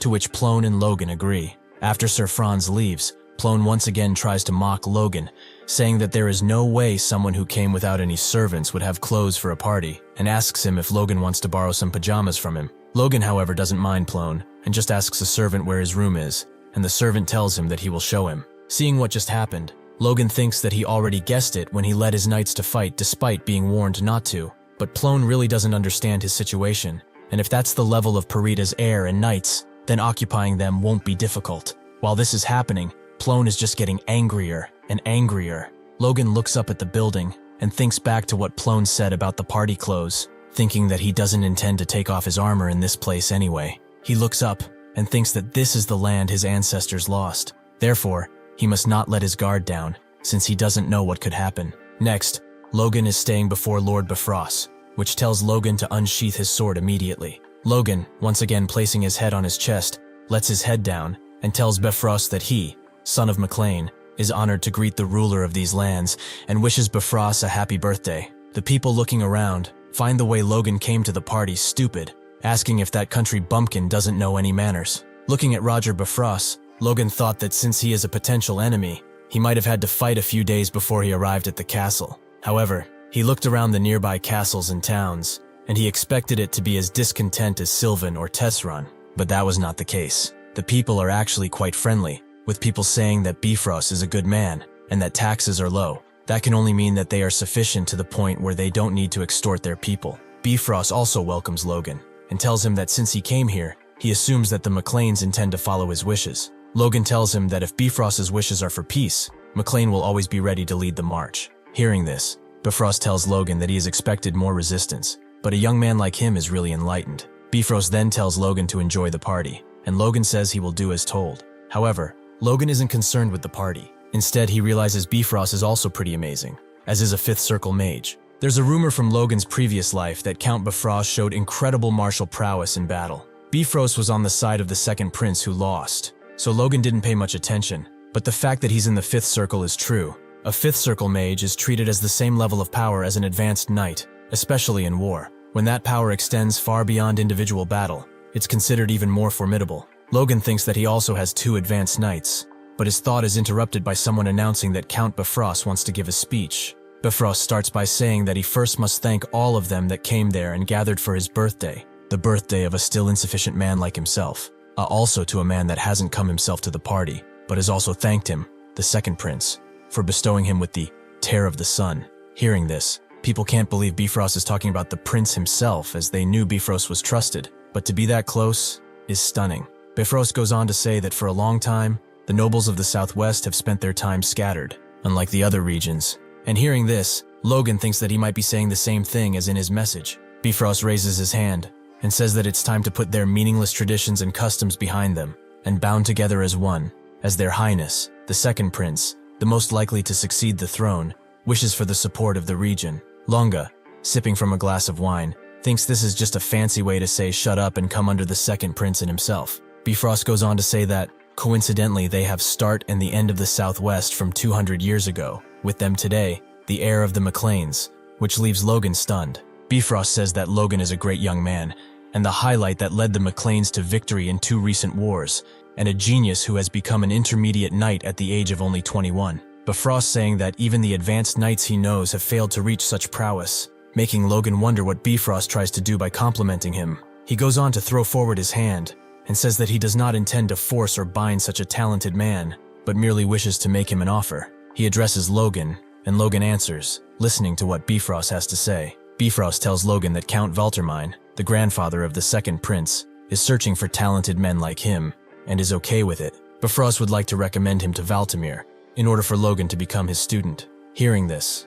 Logan has no idea what to reply. Logan goes on to reply that he is honored by the offer, but he already has a teacher that he has devoted himself to. Bifrost asks if he is referring to Patrick McLain, his father. Logan tells Bifrost that it is not, and that he was fortunate to be able to receive training from a great man, so he is sorry, but he has to refuse. Bifrost tells Logan that the young truly do things quickly, yet the Blazing Heat Sword himself will be visiting soon, so he asks Logan to receive just a little teaching from him. He tells Logan that he intended to provide this offer to all the heirs that serve under him present today, and not just him, and that Logan can even call that teacher of his. Hearing this, Logan doesn't seem to care about the teaching anymore. Instead, he thinks that Bifrost has sneakily phrased it as if it was official that the McLains serve under him. Therefore, he wants to rope in the McLains in whatever way, that being his ultimate goal. Logan thinks that it will be hard to refuse Bifrost again in this situation, but thankfully he has made preparations beforehand. He tells Bifrost that he is grateful for his compliments, and that he cannot refuse him if he wishes it so strongly. Therefore, he will keep himself anticipated. Bifrost thanks Logan for accepting his request and tells him that the choice of the McLains will be the first step towards reuniting the Southwest. He also adds that before this event that took place today, his old friends Percival and Roofman had agreed to unite under the flag of Bifrost.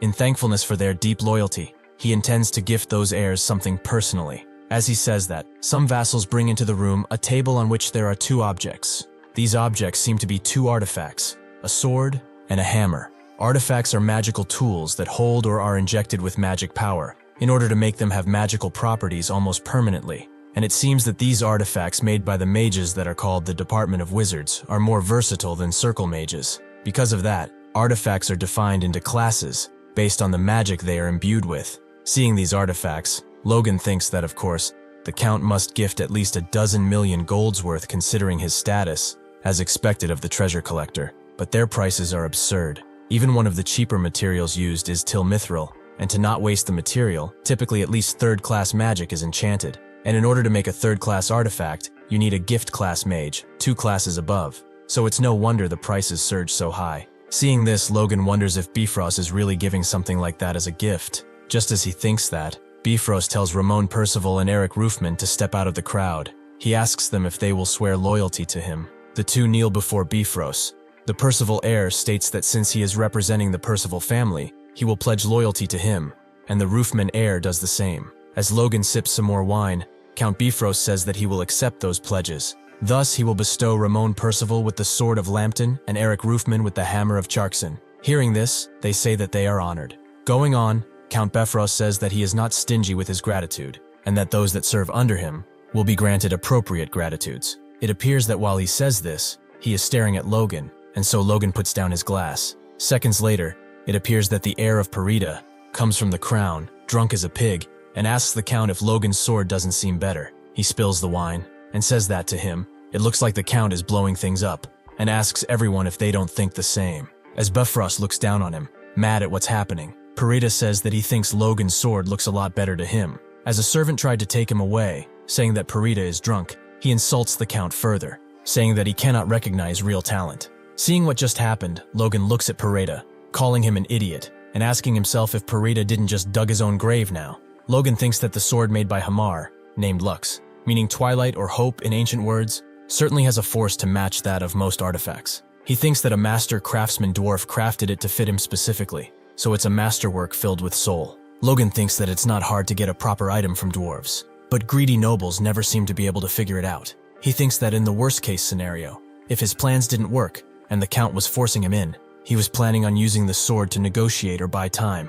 But that damn Parida idiot just jumped in and ruined everything. Hearing what Parida said, Count Bifrost asks Logan if his sword is indeed that great, and Logan replies by saying he was lucky to get a dwarven craft. Bifrost says that if that sword really is a dwarven craft, that rarity alone makes it match artifacts. He then looks down on Logan and asks if he could inspect his sword. Hearing this, Logan thinks that if he gives his sword to Bifrost, he's not getting it back, so he tries to calm things down, saying that even if he is young, as a knight, he finds it hard to hand over his partner to others. Hearing this, Bifrost says he has never heard such old words from a young man, and instead of giving it to him to inspect, he proposes to Logan to display his might as a knight. Bifrost suggests an exhibition match, saying that with these men that have artifacts, it will be a good comparison, and then asks Ramon and Percival if they are intermediate knights. One of them answers that he might still be insufficient, but he did become an intermediate knight a few years ago. Bifrost, hearing this, says that it's settled. Ramon and Logan will fight, not in a normal match as this won't be much fun, so they should put something on the line. If Ramon wins, Bifrost will take the dwarven sword, but if Logan wins, he will bestow him with a suitable artifact. He then asks Logan how that sounds for him. He tells Logan to draw his sword if he agrees, and Logan smiles, saying that this situation is heading in a way he didn't expect, but there is no reason for him to refuse. Logan then draws his sword, and tells Bifrost that he will follow his command. Inside the training room, Ramon and Logan are facing each other, prepared to fight. Ramon tells Logan that since he is older, he offers Logan the first strike. Logan refuses, saying that there is no need for that, as he doesn't want to hear later that he had an advantage in this fight, thinking that he will be the victor either way. Hearing this, Ramen tells Logan that being called a genius has made him arrogant, saying that he will show Logan that there are skies above the heavens for his own benefit. Ramon then starts charging his aura. Seeing this, the women in the room say that Ramon's sword looks exquisite, and ask if all artifacts let off such a beautiful glow. Seeing this, Logan asks himself if he is trying to attract more attention or something, which would make him perfect for being targeted and dying. Logan thinks that this might have been exactly what Bifrost wanted, giving him an artifact more focused on flashiness than actual use. In contrast to that, Hamar's Lux is rather plain, but has perfect balance, sharpness, and durability. A sword only needs to serve its purpose well to be called beautiful. Ramon goes on to ask Logan if his pretty sword can handle an artifact, and Logan thinks that it doesn't seem like that dolt has the brains to know that, but he is actually worse than that idiot Parida. Ramon leaps forward, prepared to strike Logan down. Seeing this, Logan looks in the audience where he sees Franz, the Knight of Moonlight, and thinks that he can hide his full strength from him, but he needs to be careful to hide his confidence even more so. Realizing this, Logan thinks that he must match him somewhat. He must stumble a few times, let himself get scratched a bit, and occasionally pull off a nice counterattack. He must show a little vigor, and after he defeats him, he must end it with a line. And as he holds the sword to Ramon's neck, Logan says that he was lucky. Logan also says that upping his metabolism with Force Core to make himself swear also made everything more convincing. Seeing himself defeated, Ramon shouts to the Count that what happened was a mistake, and that he was not used to the sword. Hearing this, Count Bifrost says that this is enough, and that Ramon disappointed him, then asking if Ramon intends to say that his gift caused him to lose. Ramon apologizes, and Logan looks rather disappointed in Ramen too. Following Ramon's downfall, Count Bifrost says that he apologizes for making him such a sorry sight. He tells Logan that his men have wronged him, so he will especially open up his treasury and allow Logan to pick any artifact he wishes. Hearing this, Logan thinks that Bifrost is planning to keep him there at any cost, since he is confident that no matter what Logan takes, he'll be able to retrieve it. However, Logan won't allow him to do as he wishes. Next, a servant rushes in, telling the Count that the Sword Duke has contacted him for his birthday. This information leaves Bifrost stunned. Through the communication channel, the Sword Duke Felix Esperanza tells Bifrost that he deeply congratulates the birthday of one of the kingdom's most reliable pillars, and says that he is sorry to say he couldn't make it. However, he says that he is sure that those of them that attended are deeply appreciative of the Count's goodness, and Bifrost thanks him back. Seeing this conversation, Logan thinks that Bifrost is really getting down from his high horse and sucking up to Felix. Felix then notices Logan in the background and asks Bifrost if it's really him. Seeing this, everyone in the room is stunned. Logan thinks that this was the perfect timing for Felix to call. Bifrost is shedding a sweat, not knowing what to say, and Logan thinks that he has made the request, so he needs to follow along. Logan then steps forward, telling Felix that it has been a long time, addressing him as teacher. Once again, everyone remains astonished by what happened, understanding that this must be why he refused the Count in the first place. Felix huffs and says that he is at a loss of words to suddenly see the face of his student who never contacts him. He asks Logan when he is coming to the capital, as he wants to host a banquet for him. Logan says that he is sorry, but due to the troubles between families, he might have to remain at the Bifrost castle for some time, as the Count has made Logan an offer he cannot refuse. Hearing this, Felix turns to Bifrost, asking him if that is true. Bifrost changes his mind, saying that if the Sword Duke himself wishes for Logan, he can delay his needs at any time. After this, Logan thinks that he has made the right move asking for Felix's help. Despite being a neutral party that is not associated with either of the princes, he's the superhuman who holds up the royal family, thus, even the Count can't refuse such a man's orders. Felix then winks at Logan, saying he can't wait to see him in the capital. Logan lets his head down and thanks Felix, once again addressing him as teacher. Seeing this, Bifrost almost breaks a vein on his forehead. The next day, Logan is in Bifrost's artifact room, and a guard tells him that he has an hour to look around. The Count has guaranteed a single treasure, only one, so Logan is free to choose from the bunch. Logan looks around thinking that there's about 30 treasures, so Bifrost must have removed the most important ones. However, each one of them is still worth 10 million gold, so he should try to pick a good one. Logan thinks that his enhanced senses from learning the Force Core allows him to sense the differences in the energy contained within artifacts, so that alone lets him judge their power. He skips the weapons, saying that Lux is good enough, and even at a glance, none of them are better than what Logan has seen at the banquet yesterday. He then sees an armor that's enchanted with fire and electric magic, but that will fry the wearer alive. He thinks that all of them are mediocre, yet something catches his eye. All the force is converging somewhere. He looks at one of the glass cabinets. Inside, there is a pair of armor boots. Logan looks at them, but he is skeptical, saying that he does not feel any magic from them, and asks if they are even artifacts. He notices something strange though. They continue to absorb Logan's force. He asks himself if anything will happen if he continues supplying them with force. Doing this, Logan is shocked. His force is being sucked in like a wave. Logan says that at this rate, he will suffer from damage. He then screams, saying that he wants to see who will win. He continues giving more and more force. Suddenly, a wave of force unleashes from the boots, and Logan is being pushed back. It turns out that his force has returned to him. That is when he realizes something. In the evening, Bifrost asks if Logan McLain has already left, with 3 days left until the party. He concludes that Logan really wanted to screw him over. Mad, he tells his knights to follow him and retrieve the artifact, and that sword of his, telling his knights that they can do whatever they want as long as he survives. In the forest, Logan chills next to a fire. Suddenly, he senses something, a killing intent which makes him stand up.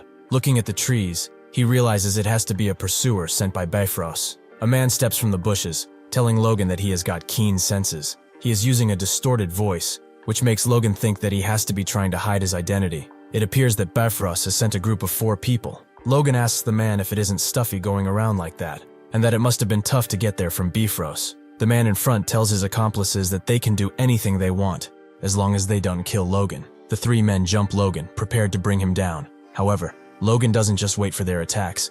Instead, he moves faster, attacking them himself. Seeing this, the man panicked. Logan's attacks seem to be too much for what they can handle. They ask themselves how an intermediate knight could move so fast. Seeing this, Logan thinks that he has made a good choice in choosing these boots. When the boots expelled the force he has pushed into them, he thought it might have been a flunk, but only after putting them on he saw their true value.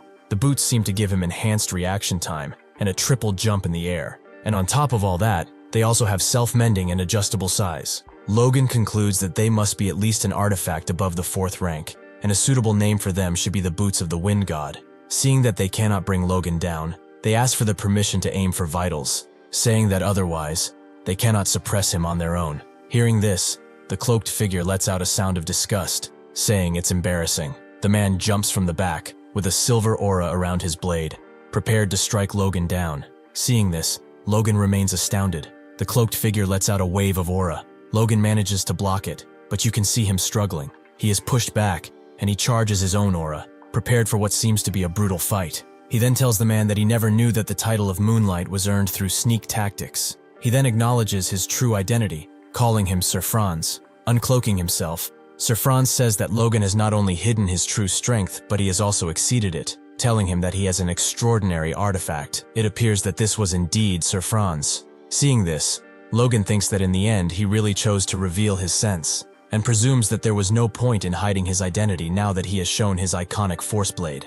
Sir Franz tells Logan that he will be taking those artifacts as payment for the lesson he is about to give him, and Logan asks him what lesson he refers to, since he should be ashamed of his title, the Moonlight Knight. Hearing this, Sir Franz says that this is why he intends to make this a harsh lesson, and that he is grateful Logan came so far. Logan looks at Sir Franz, and wonders what is up with that peculiar stance of his, as it looks just like he's holding a whip.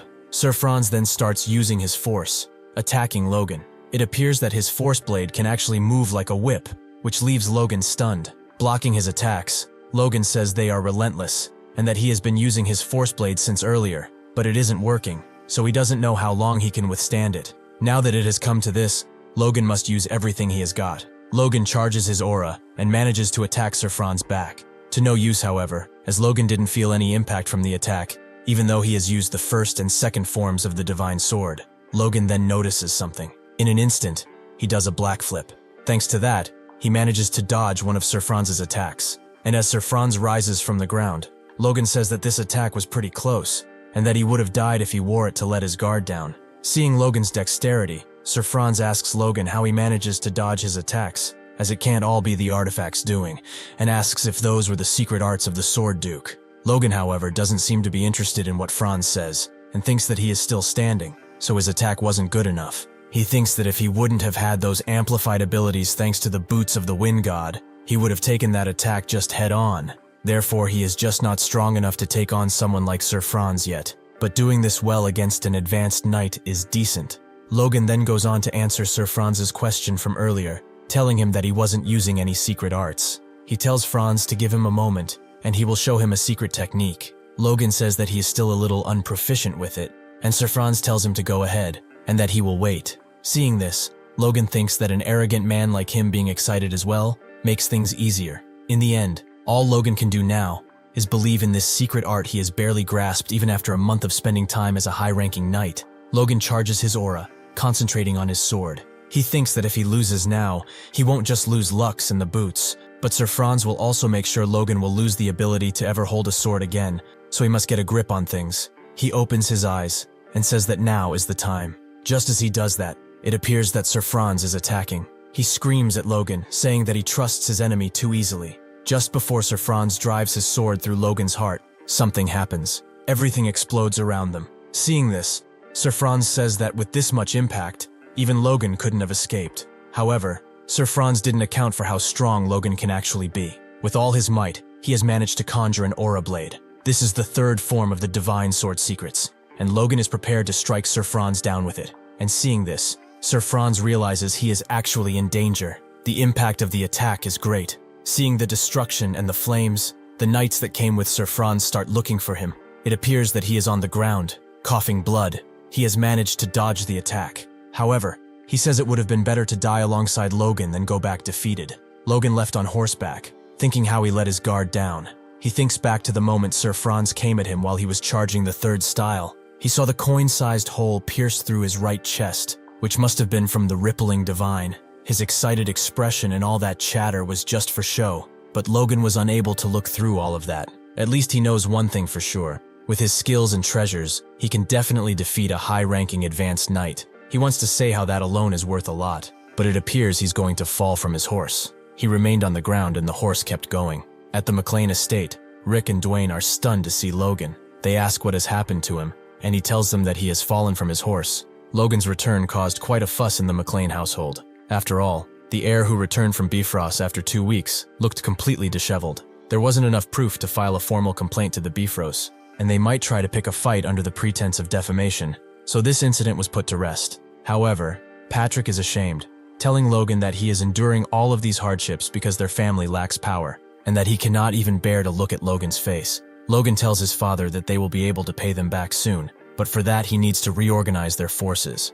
On the training grounds, Ranyan is swinging his sword, using force. He thinks back to what Logan told him before he went to fight with Sylvan, how this war will end easily, and there is no need for Ranyan to come with them. Instead, he should be honing his skills. Thinking back to this event, Ranyan realizes that he can't allow Logan to keep treating him like a child, since he is also a sword of their family. He thinks that Logan had to suffer such humiliation in Bifrost because of something, but he is interrupted before finishing his thought by someone that is acknowledging his hard work. Ranyan turns his head and remains stunned to see his brother, who tells him to take a break, as he wants to introduce him to the person he'll be training with from now on. This person appears to be Victor, who's dressed in a new shiny armor, and stating his presence and title, one of the new knights. Ranyan strikes a conversation, asking Victor if his armor fits well, but in reality, he can only think of how Victor looks his age, but asks himself if he is also a force user. Logan tells Ranyan that it hasn't been long since Victor has awakened, so he's been spending time adjusting to his force until now. He tells Ranyan that Victor is indeed his age, so it should be a good motivator for both of them. Ranyan asks Logan what exactly he means by training together, and Logan replies that he means sparing. Then, as Ranyan and Victor are staying face to face, he asks them if they want to try it right now. Logan then gives the signal for them to start fighting. Victor attacks, trying to strike Ranyan's neck, but he manages to dodge the attack. Seeing this, Ranyan realizes that Victor is using the Iron Blood Sword. He then looks at Victor and asks himself he has really just awakened force recently. Seeing the sheer force in Victor's attacks, Ranyan decides he must do something. He decides that he will pay Victor right back, and so he charges his force, prepared to strike Victor down. Victor sees this and realizes he's in trouble if Ranyan's attack hits. Ranyan strikes, releasing a powerful wave of force, yet Victor manages to dodge it, leaping high into the air. He then prepares his next attack, from high above, trying to take Ranyan by surprise. Victor plunges his sword into the ground, leaving a crater behind, but luckily Ranyan manages to move at the last second. Ranyan looks in the direction of Victor and tells him that he is a monster. Victor, however, doesn't seem in any way bothered by this. Hearing this, Logan starts laughing, asking Ranyan who's calling who a monster, and it seems that Ranyan is embarrassed. Ranyan then takes his stance once again, and thinks that he should try his best. Victor on the other side is smiling, looking pretty relaxed. Next, Ranyan has also put a smirk on his face, looking confident. Logan looks at the fight from a safe distance, and realizes that his thought was true. They have synergy. He thinks that Victor had not only perfected learning the Iron Blood Sword, but he's adjusting it to fit his style better as well. And Ranyan, who could outclass intermediate knights with his limited knowledge of sword styles, is moving freely, unbound by forms. Logan thinks that the Violet, Free Blade, and the Pure Precise Blade should reflect qualities they mutually impart to each other as they fight. Just as he thinks that, Ranyan shouts that Victor can't use his punches, and Victor states that everything goes in a fight, which makes Logan laugh once again, telling them not to fight too hard. Logan goes back to thinking that there are 7 more years before the War of the Empire begins, and those two, meaning Ranyan and Victor, might be completed in 5 or 6, and that it would be good if Victor could also learn the divine sword secrets right about now. The question is, however, if Logan can really trust Victor that much. He then thinks that some sort of catalyst that will bind him there would be nice. In Logan's study, it appears that Logan has informed Clayton of something that leaves him and his disciples stunned. He told everyone that Victoria can see the band of mana. It appears that Logan has tried to make Victoria learn something that she likes in order to keep her at the castle, and when Victoria told Logan what she wants to learn, he remained stunned. She asked Logan if she could learn things like how to move clay dolls with that yellow string. Logan thinks how he had his suspicions when he first met her, but thinks she can actually see the band of mana. Clayton then jumps in, telling Rhea that he is sending his mana in a certain direction right now, and asks her if she could tell her where it's connected to. Rhea looks at Clayton's palm, and then she speaks. He points to one of the disciples, calling him an old man, and tells Clayton that this is the place where he's sending his mana. They try once again, and this time Rhea tells Clayton that he is sending his mana to the water bottle, and to another disciple. He then takes Rhea by the shoulders and tells Logan that she is the real deal. He starts shouting that not even the grand mages of legends could see mana with their eyes, and hearing this, Logan wonders if seeing mana is really that impressive, and thinks that it might cause a fuss if he admits he can see it too. Logan asks Rhea if she is sure she wants to learn magic, and Rhea says that if this is how she can control the giant doll, she does. Logan then asks why she wants to control the doll, and Rhea tells him that if she could control the doll, she would be able to do more things. Hearing this, Logan tells Rhea that this is a good goal. Logan then wants to tell Clayton that he will entrust Rhea to him, but he is already gone, telling Rhea that they don't have a robe meant for kids, and that he will need to have one tailored for her, and then shouts for someone to bring him a tape measure. While Clayton is measuring Rhea, Logan thinks that she has the talent of becoming a grand mage, and that both the siblings are geniuses, which raises even more questions about their parents. Logan then thinks that their forces are getting stronger at a good pace, so it might be the time for him to head to Grand, since he's made a promise to this master. He thinks that he's going to leave alone, as bringing an aid would only slow him down. However, not everything goes according to Logan's plans, as next, a few days later, a man shouts that it's his honor to serve him. It appears that 7 knights are surrounding Logan, prepared to defend him, while shouting that they will serve him with all their hearts. Logan, though, only seems annoyed by this, and tells them to get lost. This man is Captain Henderson of the 18th Squad of the McLain Knights, reporting for duty at Logan's command, stating that it's an honor to serve Logan. Just after saying that, Henderson thinks that being able to accompany the young master to the capital means that he is serving a future legend, therefore is his chance to claim his place as one of his trusty hands. Logan then looks in Henderson's direction and tells him to go gather some firewood. Instantly, Henderson does as he is told, and Logan can be seen huffing in the background. Logan thinks how he wanted to go by himself, but Patrick told him it would be impolite to the Sword Duke, and that Logan will take at least the minimum number of aides. Logan thinks that a few knights are fine, but then asks Rick why he is there, and he shouts at Logan, asking him what he means by that, asking what would people think if the heir of a noble family would walk around without a personal servant. Logan, however, doesn't fall for this, and asks Rick if he came because he wanted to visit Grand, but he doesn't reply, and a sweat is falling from his cheek. He then turns around and tells Logan that this is indeed the reason. He says that nobody in their fief will talk to him now, because they think he stinks, and that he also needs to get married, and prompts Logan to take some responsibility, as this is part of his doing. Hearing Rick yapping, Logan puts his finger in his ears, and says that they will only drag him down, as he is not only visiting his teacher in the capital. He has 2 goals for this journey. The first is to identify potential changes to the future, and the second is to meet the 3rd prince to form a connection with the hill. Next, a history of the royal family is shown. It appears that the current king, Samuel von Grandia, had no heir until the age of 40, so he called forth 2 women to be his concubines from 2 dukes and had 2 sons. But after 10 years, the queen gave birth to the 3rd prince over the age of 40. The 3rd prince, with his innate talent for swordsmanship and a good attitude, surpassed his troublemaker brothers to become the next king. The king also held him in high regard, but the families of the 2 princes did everything they could to stop the expansion of their prince's influence. From here, what Logan is about to say are the events of the future. This winter, just before the 3rd prince becomes an adult, the Civil War begins with the sudden death of the king. The 1st prince, Juan Douglas, a 6th circle mage, receives the support of his grandfather, as well as the 2nd prince, Jordan Valtermine, the young superhuman. And just as the 3rd prince, who is unable to match the political power if either faction is about to be executed, someone steps in.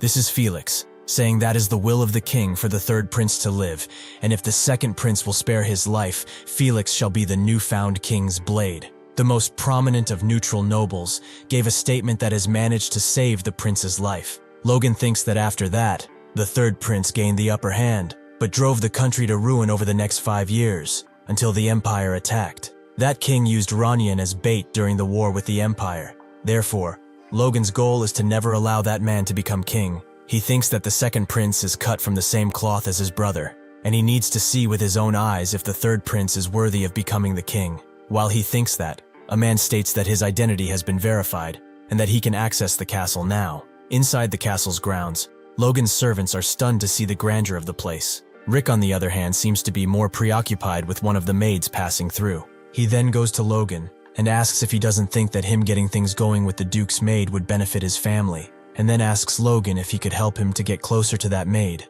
But Logan looks annoyed by this request. He bumps Rick in the head, leaving him dead on the ground, and steps away. A man comes to greet Logan, and Logan seems intrigued by his presence. The man tells Logan to follow him, while the other can follow Sir Ermin, and that's when Logan realizes who that is. Logan asks for the man's name, and the man iterates that he must have forgotten to introduce himself. The man introduces himself as Luis Hayan, the Duke's overseer. This is when Logan realizes he is exactly who he taught, Captain Luis of the Grandia Liberation Front. Unlike Logan, who was burning with vengeance, he was a man with ideals. Logan thinks about how he still remembers the last time they met. It was when Captain Luis gave Logan the divine sword secrets and asked him to interpret it. He's told Logan to memorize everything, and even if he must burn the book, Logan must remember everything and pass it down to someone with talent. There was something else that the captain had given him along with the secret text, but Logan cannot remember what. As he cannot remember, Logan wonders why, as it should be an important memory. Seeing his struggle, Sir Luis asks Logan if he is alright. Logan almost calls Lucy captain, but fastly corrects himself, calling him overseer, and thanks him for the concern, saying he must have not rested well last night. Luis tells Logan that he must take good care of his body while he's still young, as even if it feels alright now, when he ages, it will all come back to Logan, and so he must take care. Hearing this, Logan remembers that Luis used to say that a lot in his past life as well, so it must be his saying. Thankfully, Logan has got a grip on things now, and regardless of what that memory was, it's now in the past, so he just needs to ensure it doesn't happen in this life. Inside the manor, Luis brings Logan in front of Felix's study and tells him that the Duke is waiting for him inside. He then tells Logan he will see him later, and Logan thanks him for showing him the right path. Just as Logan turns around, a voice shouts from behind, asking him what is he waiting for. Logan smirks and turns around. Logan prompts his feet in the other direction and says that it feels very nice to see him again, and that he is overjoyed that he seems as good as ever. It seems that Logan was addressing the Sword Duke and his wife, which acknowledges Logan's presence, and states that she has heard a lot about Logan from Felix. She tells Logan that they owe him immensely, and Logan replies by saying it's nice to finally meet the Duchess, and congratulates her on the birth of her heir. The Duchess says that on that note, there is something she wants to ask Logan, and Logan says that is open to anything she might want to ask him. She places her hands on her stomach, and prompts the question.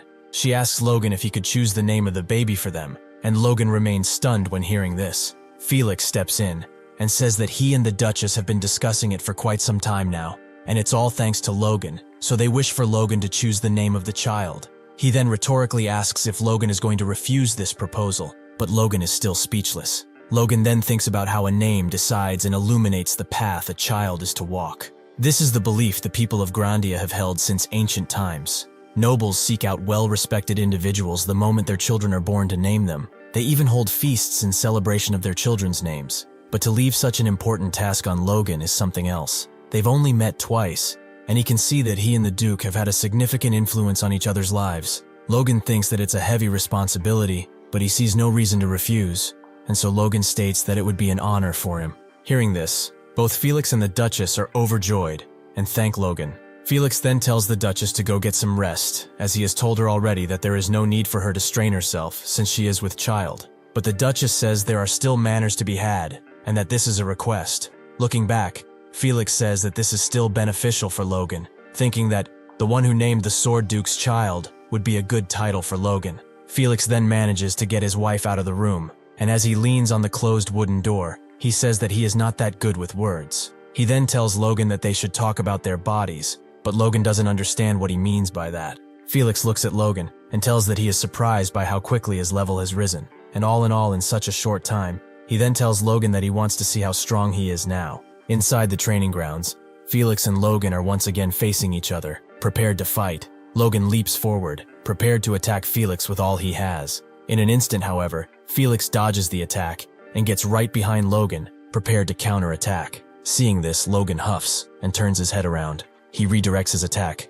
but Felix manages to block it. Seeing this, Logan thinks that Felix blocks his attacks easily. Therefore, if it's a battle against his master, he can test his own limits. However, something interesting happens, as Felix tells Logan to stop. He then asks Logan what in the hell he is doing, and Logan is left speechless. He rhetorically asks Logan if this is his full power. Knowing quite well Logan has been restraining himself, and Logan replies that indeed he wasn't giving it his all. Felix then tells Logan to give it his hardest, and Logan starts charging his aura. Logan stares at Felix, taking his stance, and thinks that this is the first training they've had since they've become teacher and student. Therefore, he cannot let Felix down now. Logan uses a powerful attack, which shakes the Sword Duke, but still he manages to easily block it. The explosion is so great you couldn't even see them from the light. Logan thinks that after the rippling divide, he must use one more move. That is the Killer Iron Slash, which Logan charges and directs towards Felix. However, Felix calls this nonsense, and Logan seems shocked. It appears that Felix has easily dodged all his attacks and got behind him, with his sword up to his neck, stating that since Logan is so weak, he probably intends to fall down after only 2 attacks. Felix then punches Logan's knee in, which makes him fall to the ground. He stands above Logan, asking him if wasting his force like an idiot is all he knows to do. Logan clenches hard on his sword, getting mad, after hearing that Felix called his divine sword's secrets combo idiotic, as he even wounded the Moonlight Knight with it. Felix stares Logan down, telling him to show him everything he's got, his true swordsmanship, prompting Logan to not disappoint him any further. Logan clenches his teeth and says that he will demonstrate properly this time. Logan leaps away from where he was standing. In an instant, he has prepared his attack, once again charging his Killer Iron Slash. However, doesn't seem to be impressed at all, saying Logan has misunderstood him. He then moves so fast, not even Logan was able to see him. Logan sees that he has disappeared and thinks how he didn't even hear him take a step and wonders where he could have gone.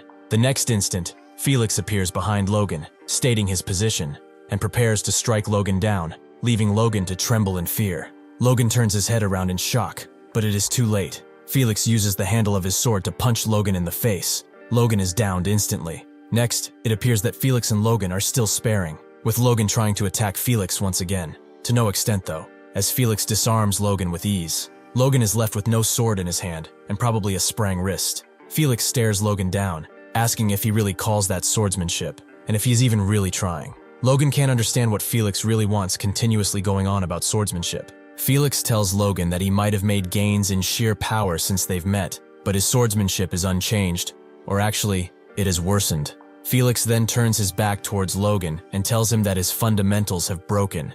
He tells Logan that instead of putting all his force into one special move, he should train his fundamentals to be the basis of him getting stronger. Even if Logan will manage to get to the next level with luck or talent, it will merely raise the height of the next wall. Hearing this, Logan realizes this might be true, as he easily gained power because he regressed, along with the memories he had from his past experiences, and spent all his time on the divine sword secrets, and acted all arrogant with just that. After he'd come back from the past, he misjudged himself, because things were going his way. Logan asks Felix to spare him one more try, and Felix seems to be intrigued. As Felix turns towards Logan, he's already taken his stance, and asks Felix for one more change, saying that he will repave his fundamentals from the start. However, it seems that Logan had no chance, and is now lying conscienceless on the ground. 2 knights come, and state that he is an emergency patient and that he must be taken to the medical ward as fast as possible, all while Luis and Felix are watching from the training grounds. Felix tells Luis that the sword is learned with the body and that the more painful it is, the better one learns. Hearing this, Luis says that Felix has taken a liking to Logan. Felix replies that this would be the case if Logan wouldn't be wasting his talent. Still, he likes his determination. Next, it appears that someone is interrupting the Sword Duke and Luis by excusing themselves. Felix asks who this is, and it appears to be Rick, stating his name and the fact that he is Logan's servant, and holding a letter in his hand. He gives Felix the letter and tells him that it's from Baron McLain. Felix reaches to take it and acknowledges this is Logan's father, and they could have done so virtually. However, Rick says it wouldn't be appropriate for Logan to know about it. Felix opens the letter and starts reading it. The letter starts with a formal introduction, with Patrick addressing Felix as Count Esperanza, who he dearly respects, and to whom he must make this request. Patrick states that he understands that they are in debt to him for a favor they could never repay, but thanks to the secret bestowed on them by Felix, their family's knights have grown stronger, and they were able to make it through many hardships. Patrick says that he also understands it may be shameless of him to ask anything further, but knowing how dearly he has bestowed Logan with these great secrets of the swords, he must make this request. Reading this, Felix doesn't really understand what is happening, as he thinks he only gave them one low-rank manual, and wonders what great secrets of the sword Patrick is referring to. Patrick goes on to say that Logan has suffered a small pain last year, and if Felix were to take this request, the McLains would forever be in his thanks. Reading it, Felix thinks this is an interesting request, but doesn't state it aloud. Felix then turns towards Rick and asks if Logan doesn't know anything of this request, and Rick replies that he indeed doesn't, as Logan believes it's not the time to worry over such things. Looking back on the letter, Felix is furious, asking himself, how could a 20-year-old not be interested in women? And he tells Rick that he will do his best, and Rick thanks him. 1 week later, after training, it seems that Felix has proposed to Logan to go on a date, and he is not sure what to say about it. Felix states that this is a step Logan must take as an heir with no fiancé at the age of 21 is shameful. Therefore, Felix tells Logan that he intends to find him a match, and Logan asks Felix if he didn't want him to focus on training while he is there, and asks why this is so sudden. Felix tells Logan that a calm heart is needed to train properly, saying that this is something he has realized only after he has met his wife. Logan, however, thinks of what he wishes he could say to Felix now, how a war is about to break out in a few months, and how this leaves him with no time for any engagement. Logan then tells Felix that this is too sudden, and asks him why he brought this matter up now, and Felix tells Logan that he can only say he has received a request.